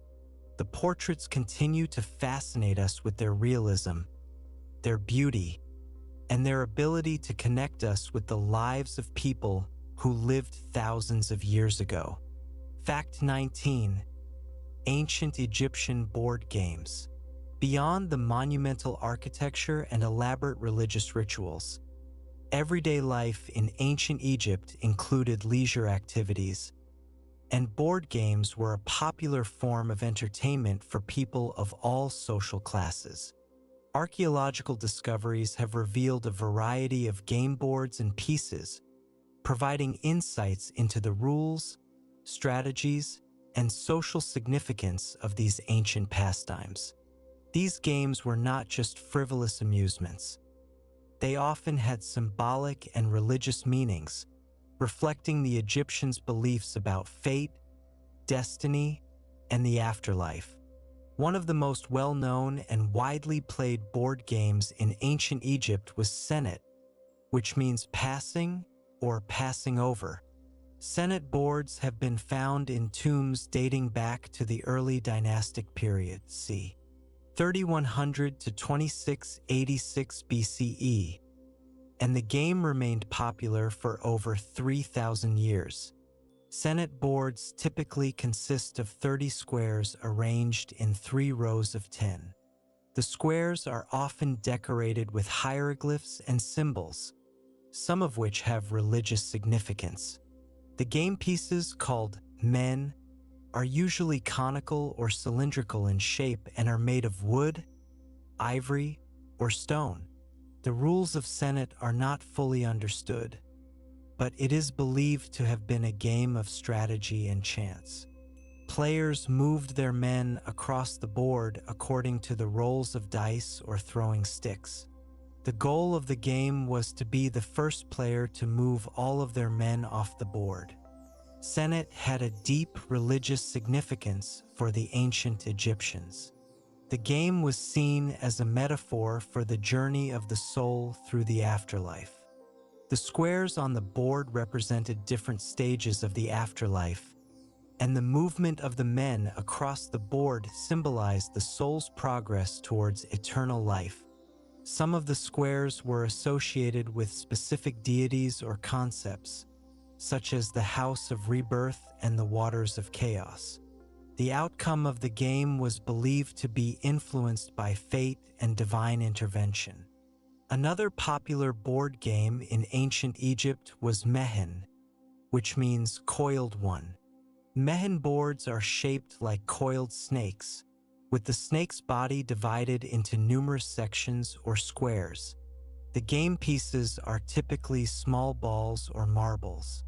The rules of Mehen are even less well understood than the rules of Senet. It is believed to have been a game of strategy and cooperation, with players working together to move their pieces along the snake's body. Mehen may have had a connection to the serpent deity Mehen, who was believed to protect the sun god Re during his nightly journey through the underworld. The game may have symbolized the struggle between order and chaos, with the players working together to maintain order and protect Re from the forces of darkness. Hounds and Jackals, also known as 58 Holes, is another board game found in ancient Egypt and other parts of the ancient Near East. The game board consists of 2 sets of holes, each representing a different player's territory. The game pieces are typically small pegs or cones. The rules of Hounds and Jackals are not fully understood, but it is believed to have been a game of strategy and tactics. Players moved their pieces along the board, trying to capture their opponent's pieces or to reach a specific destination.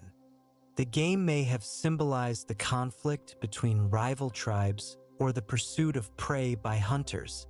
The discovery of ancient Egyptian board games provides valuable insights into the culture, beliefs, and everyday life of this fascinating civilization. These games were not just simple pastimes. They were complex and meaningful activities that reflected the Egyptians' worldview and their understanding of the universe. Fact 20. Ancient Egyptian pets and animal companions. Ancient Egyptians had a deep and multifaceted relationship with animals, viewing them not only as sources of food and labor, but also as companions, symbols of divinity, and embodiments of powerful forces. Pets played a significant role in Egyptian society, providing companionship, protection, and even spiritual benefits. The types of animals kept as pets and the ways in which they were treated reveal much about the Egyptians' values, beliefs, and daily lives. Cats were among the most revered animals in ancient Egypt. They were associated with the goddess Batet, the protector of the home, fertility, and childbirth. Cats were believed to bring good luck and to protect households from vermin and evil spirits. They were often depicted in art and were even mummified after death. Killing a cat, even accidentally, was considered a serious crime, punishable by death. Dogs were also popular pets in ancient Egypt. They were used for hunting, guarding, and companionship. Different breeds of dogs were kept, including greyhounds, mastiffs, and basenjis. Dogs were often depicted in art alongside their owners and were sometimes buried with them. Monkeys, particularly baboons, were kept kept as pets by the wealthy elite. They were often trained to perform tricks and were considered to be status symbols. Monkeys were associated with the god Thoth, the patron of scribes and knowledge. Birds, such as falcons, hawks, and ibises, were also kept as pets. They were often associated with specific deities and were used for hunting. Falcons were associated with the god Horus, the sky god and protector of the pharaoh. Fish were sometimes kept in ponds or tanks as ornamental pets. Fish were associated with the god Osiris, the god of the afterlife. Other animals that were kept as pets in ancient Egypt included gazelles, hedgehogs, and even crocodiles. The treatment of pets in ancient Egypt varied depending on the type of animal and the social status of the owner. Cats were generally treated with great respect and affection. They were often fed special diets and allowed to sleep in the owner's bed. Dogs were also well cared for, but they were often used for work and were not always treated as equals.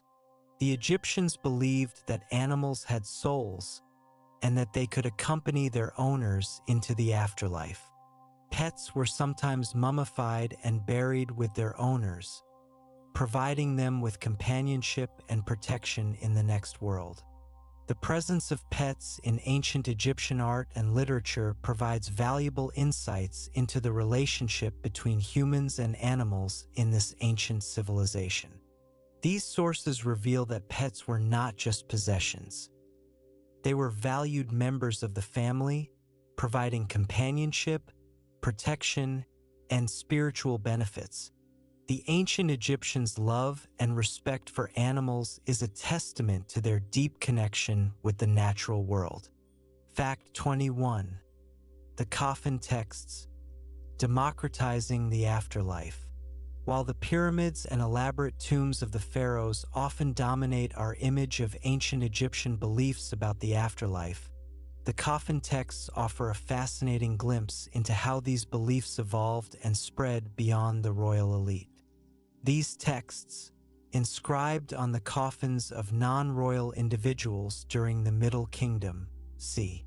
2055 to 1650 BCE, represent a significant shift in the democratization of the afterlife, making access to eternal life more widely available.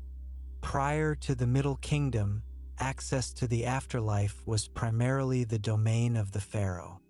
The pyramid texts, inscribed on the walls of royal pyramids during the Old Kingdom, contain spells and rituals designed to ensure the pharaoh's successful journey to the next world. These texts were exclusive to the pharaoh and his immediate family, reflecting the belief that only the ruler could achieve immortality. The coffin texts, however, marked a departure from this exclusive system. For the first time, non-royal individuals could gain access to the knowledge and spells necessary to navigate the dangers of the afterlife and achieve eternal life. The coffin texts were inscribed on the interior and exterior surfaces of wooden coffins, providing a portable and accessible guide for the deceased. The texts were often accompanied by illustrations and vignettes that depicted scenes from the afterlife. The coffin texts drew upon the pyramid texts but also included new spells and rituals that were specifically designed for non-royal individuals. The texts described the various challenges and obstacles that the deceased would face in the afterlife, such as dangerous demons, treacherous landscapes, and divine judgments. The coffin texts provided spells and incantations to overcome these challenges and to ensure a successful transition to the next world. One of the key concepts in the coffin texts is the idea that the deceased could transform into various divine beings, such as Osiris, the god of the afterlife, or Re, the sun god. This transformation allowed the deceased to gain access to the power and immortality of these deities. The coffin texts also emphasized the importance of moral conduct in life. The deceased would be judged by Osiris and a panel of deities, and their fate would depend on their actions in the mortal world.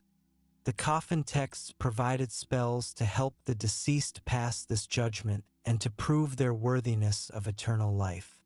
The coffin texts represent a significant shift in Egyptian religious beliefs. They marked a move away from the exclusive, royal-centered view of the afterlife to a more inclusive and democratic system. This shift was likely driven by a number of factors, including the rise of a wealthy middle class and the increasing influence of the priesthood. The coffin texts had a lasting impact on Egyptian religious beliefs. They served as a foundation for the Book of the Dead, a collection of spells and rituals that became the standard guide for the afterlife during the New Kingdom and beyond. The Book of the Dead drew heavily upon the coffin texts, incorporating many of the same spells and concepts. The coffin texts provide a fascinating glimpse into the religious beliefs and social dynamics of ancient Egypt. They reveal a society that was grappling with questions of life, death, and the meaning of existence. They also demonstrate the power of religious beliefs to shape social structures and to influence the lives of individuals. Fact 22. The Wilbur Plaque. A glimpse into ancient Egyptian land administration. While monumental structures and royal decrees often dominate our understanding of ancient Egyptian society, the Wilbur Plaque offers a unique and fascinating glimpse into the more mundane, yet essential, aspects of daily life, specifically land administration and taxation. This inscribed wooden tablet, dating back to the reign of Ramses V in the 20th dynasty, c. 1147 to 1143 BCE, provides a detailed record of land ownership, crop yields, and tax assessments in a specific region of Middle Egypt. The Wilbur Plaque is named after Charles Edwin Wilbur, an American journalist and Egyptologist who discovered the tablet in the late 19th century. The plaque is made of wood and is divided into numerous columns and rows, each containing hieratic inscriptions. The inscriptions provide information about the names of landowners, the types of crops they cultivated, the size of their land holdings, and the amount of taxes they owed to the state. The Wilbur Plaque is not a complete survey of all the land in Egypt, but it provides a snapshot of land administration in a specific region during a particular period.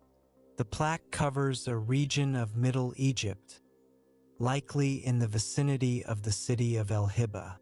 The land was primarily used for agriculture, with the main crops being wheat, barley, and emmer, a type of wheat.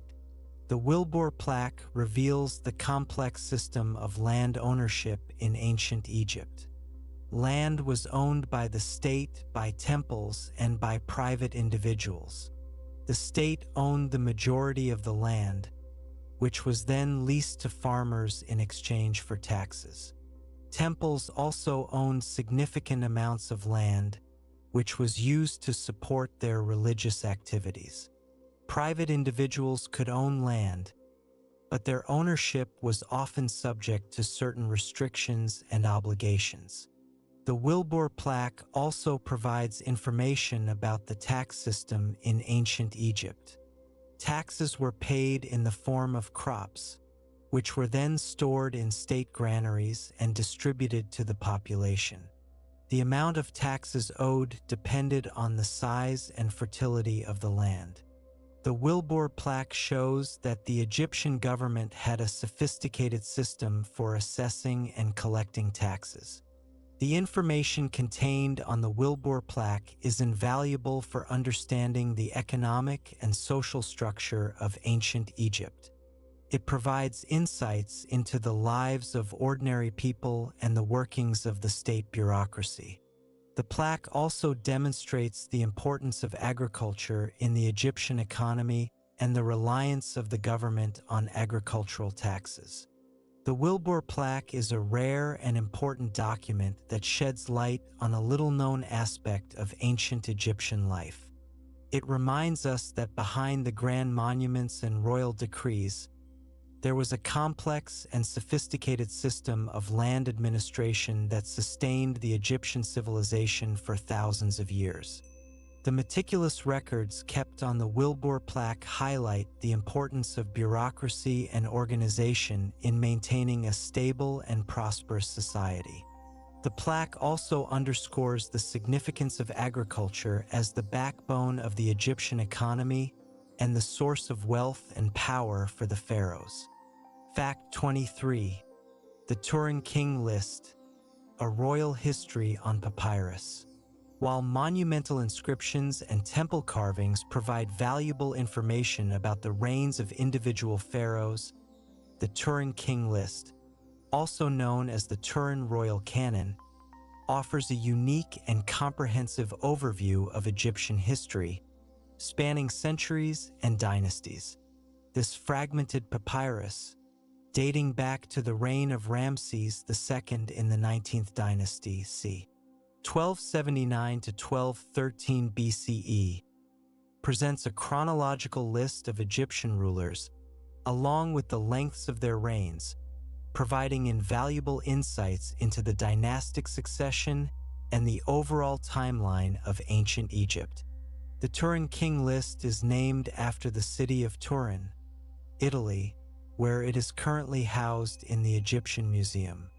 The papyrus is highly fragmented, with only about half of the original text surviving.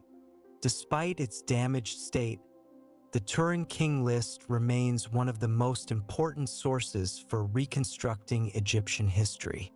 The Turin King List is written in hieratic script, a cursive form of hieroglyphs used for everyday writing. The list begins with the gods who ruled Egypt before the pharaohs, followed by a list of mythical kings and then a list of historical rulers. The list includes not only the names of the pharaohs, but also the lengths of their reigns in years, months, and days. This information is crucial for establishing a chronology of Egyptian history and for determining the dates of specific events. The Turin King List is not without its limitations. The papyrus is damaged, and some of the entries are incomplete or illegible. The list also omits certain rulers, such as Hatshepsut and Akhenaten, who were considered to be illegitimate or heretical. Despite these limitations, the Turin King List remains an invaluable resource for Egyptologists. It provides a framework for understanding the dynastic succession and the overall timeline of Egyptian history. It also offers insights into the Egyptians' own understanding of their past. The Turin King List has been used by historians and archaeologists to reconstruct the chronology of ancient Egypt and to determine the dates of specific events. It has also been used to identify gaps in our knowledge of Egyptian history and to guide future research. The Turin King List is a testament to the Egyptians' interest in history and their desire to preserve a record of their past. It provides a unique glimpse into their understanding of their own civilization and their place in the world. The list also underscores the importance of written records in preserving knowledge and transmitting it across generations. The fragmented nature of the Turin King List serves as a reminder of the fragility of historical evidence and the challenges of reconstructing the past. However, even in its incomplete state, the Turin King List continues to provide valuable insights into the history of ancient Egypt and to inspire new discoveries. Fact 24. The ancient Egyptian sense of humor. While often portrayed as a serious and stoic civilization focused on death and the afterlife, ancient Egyptians also possessed a well-developed sense of humor, evident in their art, literature, and everyday objects. This humor ranged from slapstick and wordplay to satire and social commentary, offering a refreshing perspective on their culture and values. Uncovering these humorous elements reveals a more human and relatable side to the ancient Egyptians. Egyptian humor often took the form of satire, poking fun at social norms, political figures, and even the gods themselves. Satirical texts and illustrations mocked the pretensions of the wealthy, the incompetence of officials, and the foibles of human nature. These humorous portrayals served as a form of social commentary, challenging authority and reinforcing social values. Wordplay was another common form of Egyptian humor. The Egyptians were fascinated by language, and they often used puns, riddles, and double entendres to create humorous effects. These linguistic games required a sophisticated understanding of the Egyptian language and culture. Slapstick and physical comedy were also popular forms of entertainment. Scenes of everyday life, such as farmers tending their fields or craftsmen working in their workshops, were often depicted with humorous exaggeration and absurdity. These comical portrayals provided a light-hearted escape from the daily grind. Even religious texts and rituals contained elements of humor. The Egyptians often used humor to humanize their gods and to make them more relatable to the common people. The Book of the Dead, for example, contains spells that are intended to trick or outsmart the demons of the underworld. Examples of Egyptian humor can be found in a variety of sources, including tomb paintings, papyrus texts, and ostraca, fragments of pottery or limestone used for writing practice. Tomb paintings often depict scenes of animals behaving in human-like ways, such as cats serving mice or geese playing musical instruments. These comical portrayals served to entertain the deceased and to provide them with a sense of amusement in the afterlife. Papyrus texts contain humorous stories, poems, and dialogues that poke fun at various aspects of Egyptian society. The Contendings of Horus and Seth, for example, is a humorous tale that tells the story of the struggle between the two gods for the throne of Egypt. Ostraca often contain humorous sketches and cartoons that provide a glimpse into the everyday lives of ordinary Egyptians. These drawings depict scenes of people dancing, playing music, and engaging in other forms of amusement. The ancient Egyptian sense of humor is a reminder that they were not just a civilization obsessed with death and the afterlife. They were also a people who enjoyed life and who found humor in the everyday world. The discovery of these humorous elements in Egyptian art and literature provides a more complete and nuanced understanding of their culture and values. Fact 25. The sacred scarab beetle, symbol of rebirth and transformation. The scarab beetle, Scarabaeus caesar, held a profound significance in ancient Egyptian religion and symbolism, representing concepts of rebirth, transformation, and the cyclical nature of existence. Far from being merely an insect, the scarab was deeply connected to the sun god Re and the journey of the soul through the afterlife, making it a powerful amulet and a recurring motif in Egyptian art and jewelry. Understanding the scarab's symbolism unlocks a deeper appreciation for the Egyptian worldview and their intricate understanding of the universe. The Egyptians observed that scarab beetles rolled balls of dung across the ground, often burying them in the earth. They associated this behavior with the sun god Re, who was believed to roll the sun across the sky each day. The Egyptians believed that the scarab beetle spontaneously generated from the dung ball, just as Re was born anew each morning. This association with spontaneous generation and rebirth made the scarab a powerful symbol of new life and transformation. The scarab beetle was often depicted in art as pushing the sun across the sky, symbolizing Re's daily journey and the cyclical nature of time. The Egyptians also believed that the scarab beetle represented the heart of the deceased in the afterlife. The heart was considered to be the seat of intelligence, emotion, and memory. In the afterlife, the heart would be weighed against the feather of Ma'at, truth and justice, to determine whether the deceased was worthy of eternal life. Scarab amulets were often placed over the heart of the deceased to protect it and to ensure that it would pass the judgment of Osiris. These heart scarabs were typically inscribed with a spell from the Book of the Dead that instructed the heart not to testify against the deceased. Scarab amulets were also worn by the living as a symbol of protection and good luck. They were often made of faience, a glazed ceramic material, and were decorated with hieroglyphs and other religious symbols. Scarab amulets were believed to ward off evil spirits and to bring blessings to the wearer. The Egyptians also used scarab beetles as seals and stamps. Scarab seals were made of stone or faience and were carved with the owner's name and title. They were used to authenticate documents and to mark property.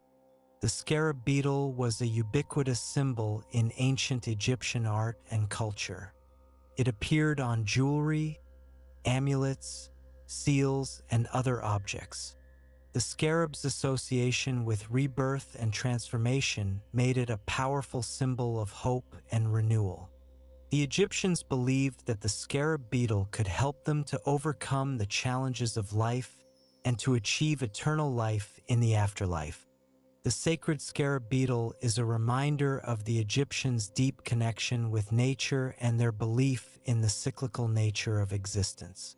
It symbolizes the power of transformation and the hope of rebirth, offering a timeless message of resilience and renewal.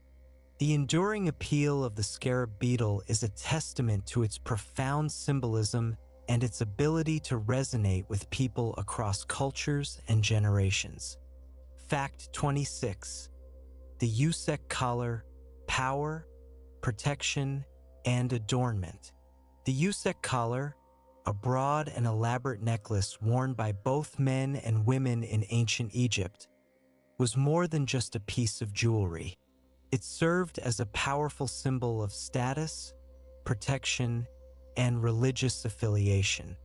The design, materials, and adornments of the Usek collar conveyed important information about the wearer's social standing, role in society, and relationship with the gods. Understanding the Usek collar provides valuable insights into Egyptian fashion, symbolism, and social hierarchy. The Usek collar was typically made of multiple strands of beads, arranged in a semicircular or crescent shape. The beads were made of a variety of materials, including faience, glass, gemstones, and precious metals. The Usek collar was often decorated with pendants, amulets, and other ornaments that added to its symbolic value. The Usek collar was worn by people of all social classes, but the quality and materials used in its construction varied depending on the wearer's status. The pharaoh and other members of the royal family wore Usek collars made of gold and precious gemstones. These collars were often adorned with images of gods and goddesses, as well as symbols of royal power. High-ranking officials and priests also wore elaborate Usek collars, made of faience, glass, and semi-precious stones. These collars were often decorated with religious symbols and inscriptions. Commoners wore simpler Usek collars, made of faience and other less expensive materials. These collars were often decorated with geometric patterns and other simple designs. The Usek collar was not only a symbol of status but also a form of protection. The Egyptians believed that the collar had magical properties and could ward off evil spirits and protect the wearer from harm. Amulets and pendants were often attached to the Usek collar to enhance its protective powers. The Usek collar was also associated with religious rituals and ceremonies. It was often worn by priests and priestesses during religious processions and festivals. The collar was believed to connect the wearer with the divine realm and to channel the power of the gods. The Usek collar is a recurring motif in ancient Egyptian art. It is depicted on statues, reliefs, and tomb paintings, providing valuable information about its design, construction, and use. The Usek collar is a reminder of the Egyptians' love of adornment and their belief in the power of symbols. It is a testament to their skill as craftsmen and their deep connection with the divine realm. The enduring appeal of the Usek collar is evident in its continued influence on modern fashion and jewelry design. Fact 27. The Amjuet. Journey through the underworld with Ra. The Amjuet, that which is in the underworld, is a significant ancient Egyptian funerary text that details the nocturnal journey of the sun god Ra through the underworld, from sunset to sunrise. This complex and symbolic text, found primarily in royal tombs of the New Kingdom, c. 1550 to 1070 BCE, provides a detailed map of the underworld, outlining the challenges, dangers, and transformations that Ra undergoes each night before being reborn in the morning. The Amjuet offers profound insights into Egyptian beliefs about death, rebirth, and the cyclical nature of time. The Amjuet is divided into 12 hours, each representing a different stage of Ra's journey through the underworld. The text describes the various deities, demons, and creatures that Ra encounters in each hour, as well as the spells and rituals that he uses to overcome them. The Amjuet is not just a narrative. It is also a guide for the deceased pharaoh, who was believed to accompany Ra on his nightly journey. By reciting the spells and rituals contained in the Amjuet, the pharaoh could ensure his own safe passage through the underworld and his eventual rebirth in the afterlife. The Amjuet is often depicted in elaborate illustrations that adorn the walls of royal tombs. These illustrations provide a visual representation of the underworld, showing the various deities, demons, and landscapes that Ra encounters on his journey. The illustrations also depict the pharaoh accompanying Ra, demonstrating his participation in the sun god's nightly voyage. The Amjuet is a complex and symbolic text that requires careful study and interpretation. The meanings of the various deities, demons, and landscapes are often obscure and multifaceted. However, by understanding the symbolism of the Amjuet, we can gain a deeper appreciation for the Egyptians' beliefs about death, rebirth, and the cyclical nature of time. The Amjuet emphasizes the importance of overcoming obstacles and facing challenges in order to achieve rebirth. Ra's journey through the underworld is fraught with danger, but he perseveres and ultimately emerges victorious. This message of perseverance and resilience is relevant not only to the deceased pharaoh but also to all people who seek to overcome the challenges of life. The Amjuet also highlights the interconnectedness of the living and the dead. The pharaoh's journey through the underworld is linked to the well-being of the entire kingdom. By ensuring his own safe passage to the afterlife, the pharaoh helps to maintain order and stability in the mortal world. The Amjuet is a testament to the Egyptians' fascination with death and the afterlife. It provides a detailed and imaginative vision of what awaits us after death.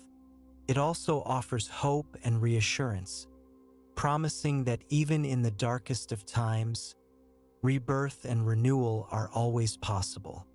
Fact 28. The canopic jars, guardians of the internal organs. In the elaborate process of mummification in ancient Egypt, the removal and preservation of the internal organs played a crucial role in ensuring the deceased's successful journey to the afterlife. These organs, considered essential for the individual's identity and well-being, were carefully placed in canopic jars, each protected by a specific deity and representing a different aspect of the deceased's being. Understanding the purpose and symbolism of the canopic jars provides valuable insights into Egyptian beliefs about the body, the soul, and the afterlife. Canopic jars were typically made of pottery, limestone, or alabaster. They were often decorated with images of the four sons of Horus, who were believed to protect the organs inside. The four sons of Horus were Imsidi, Hapi, Duamutef, and Kabisanouf. Imsidi, who had a human head, protected the liver. Hapi, who had a baboon head, protected the lungs. Duamutef, who had a jackal head, protected the stomach. Kabisanouf, who had a falcon head, protected the intestines. The heart was not placed in a canopic jar because it was believed to be the seat of intelligence and emotion and was left inside the body. The brain was also not placed in a canopic jar because it was considered to be unimportant and was often discarded. The canopic jars were placed in a canopic chest, which was then placed in the tomb along with the mummy. The canopic chest was often decorated with images of the four sons of Horus and other religious symbols. The Egyptians believed that the canopic jars were essential for the deceased's survival in the afterlife. The organs contained in the jars would be needed for the deceased to function in the next world. The canopic jars also provided a safe haven for the organs, protecting them from harm and decay. The design and decoration of the canopic jars evolved over time. During the Old Kingdom, the jars had plain lids with no decoration. During the Middle Kingdom, the lids were often shaped like human heads. During the New Kingdom, the lids were shaped like the heads of the four sons of Horus. The canopic jars are a reminder of the Egyptians' deep respect for the human body and their belief in the importance of preserving it for the afterlife. They are a testament to their skill as craftsmen and their sophisticated understanding of anatomy and physiology. The canopic jars also highlight the Egyptians' belief in the power of magic and the importance of religious rituals in ensuring a successful transition to the next world. The canopic jars are an enduring symbol of ancient Egyptian funerary practices and a valuable source of information about their beliefs about death and the afterlife. Fact 29. The strike at Deir el-Medina, labor unrest in ancient Egypt.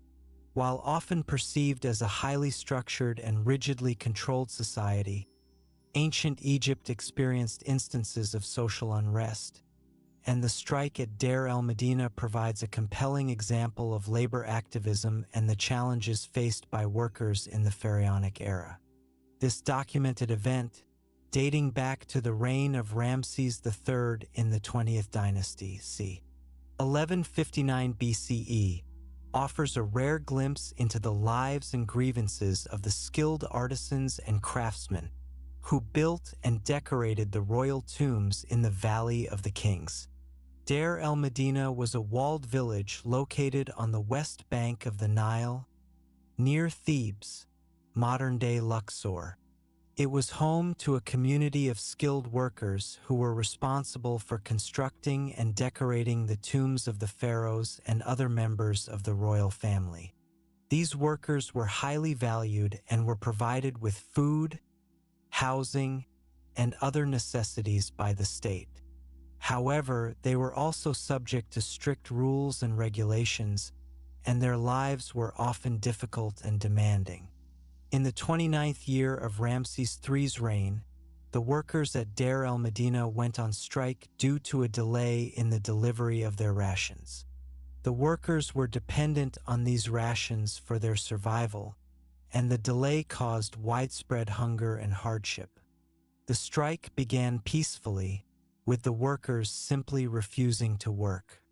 However, as the delay continued, the workers became more desperate and began to protest more actively.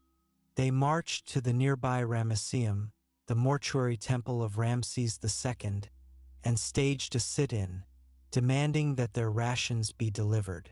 The strike at Deir el-Medina was a remarkable event for several reasons. It was one of the earliest documented examples of labor unrest in history. It demonstrated the power of collective action and the willingness of workers to stand up for their rights. It also revealed the vulnerabilities of the Egyptian state and its dependence on the labor of skilled workers. The strike at Deir el-Medina was eventually resolved, but not without some concessions from the government. The workers were eventually provided with their rations, and the officials responsible for the delay were punished. The strike had a lasting impact on Egyptian society, demonstrating the potential for social unrest and the need for the government to address the grievances of its workers. The strike at Deir el-Medina is a reminder that even in the most seemingly stable and hierarchical societies, there is always the potential for social change. It is a testament to the courage and determination of ordinary people to fight for their rights and to improve their lives. The well-documented nature of this strike, thanks to the ostraca and papyri left behind, offers a valuable historical record of a moment when the established order was challenged from below. Fact 30. The Dendera light bulb. Ancient technology or misinterpreted symbolism. The Dendera light bulb is a controversial and intriguing image found in the Hathor Temple at Dendera, Egypt. This image, which resembles a modern-day light bulb, has sparked numerous debates and theories, with some suggesting that it is evidence of advanced ancient technology or even contact with extraterrestrial civilizations. While the mainstream Egyptological view dismisses this interpretation, the Dendera light bulb continues to fascinate those interested in alternative history and the mysteries of the ancient world. The Hathor Temple at Dendera is a well-preserved temple complex dedicated to the goddess Hathor, the goddess of love, beauty, music, and motherhood. The temple was built during the Ptolemaic period, 305 to 30 BCE, but it incorporates elements from earlier periods.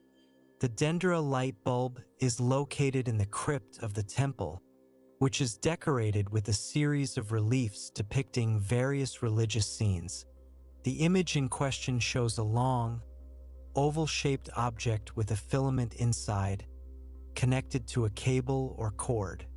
The object is supported by a jed pillar, a symbol of stability and endurance. Proponents of the light bulb theory argue that the image represents an ancient electric light bulb, suggesting that the Egyptians possessed a sophisticated understanding of electricity. They point to the filament-like structure inside the bulb and the cable-like connection as evidence of this advanced technology. They also suggest that the jed pillar served as a power source for the light bulb. However, the mainstream Egyptological view rejects this interpretation, arguing that the image is a symbolic representation of the Egyptian creation myth. According to this interpretation, the oval-shaped object represents the womb of Nut, the sky goddess, from which the sun god Re is born each morning. The filament-like structure inside the oval represents the serpent, a symbol of life and rebirth. The jed pillar represents the backbone of Osiris, the god of the afterlife, and symbolizes stability and resurrection. The Egyptological interpretation is supported by the fact that similar images can be found in other Egyptian temples and tombs, all of which are interpreted as symbolic representations of the creation myth. There is also no evidence of any electrical technology in ancient Egypt. The Egyptians did not have the knowledge or the resources to create electric light bulbs. The Dendera light bulb remains a controversial and enigmatic image. While the mainstream Egyptological view offers a plausible explanation for its meaning, the image continues to fascinate those interested in alternative history and the mysteries of the ancient world. The debate over the Dendera light bulb highlights the challenges of interpreting ancient symbols and the importance of considering multiple perspectives. It also serves as a reminder that even in well-studied civilizations like ancient Egypt, there are still mysteries waiting to be unraveled.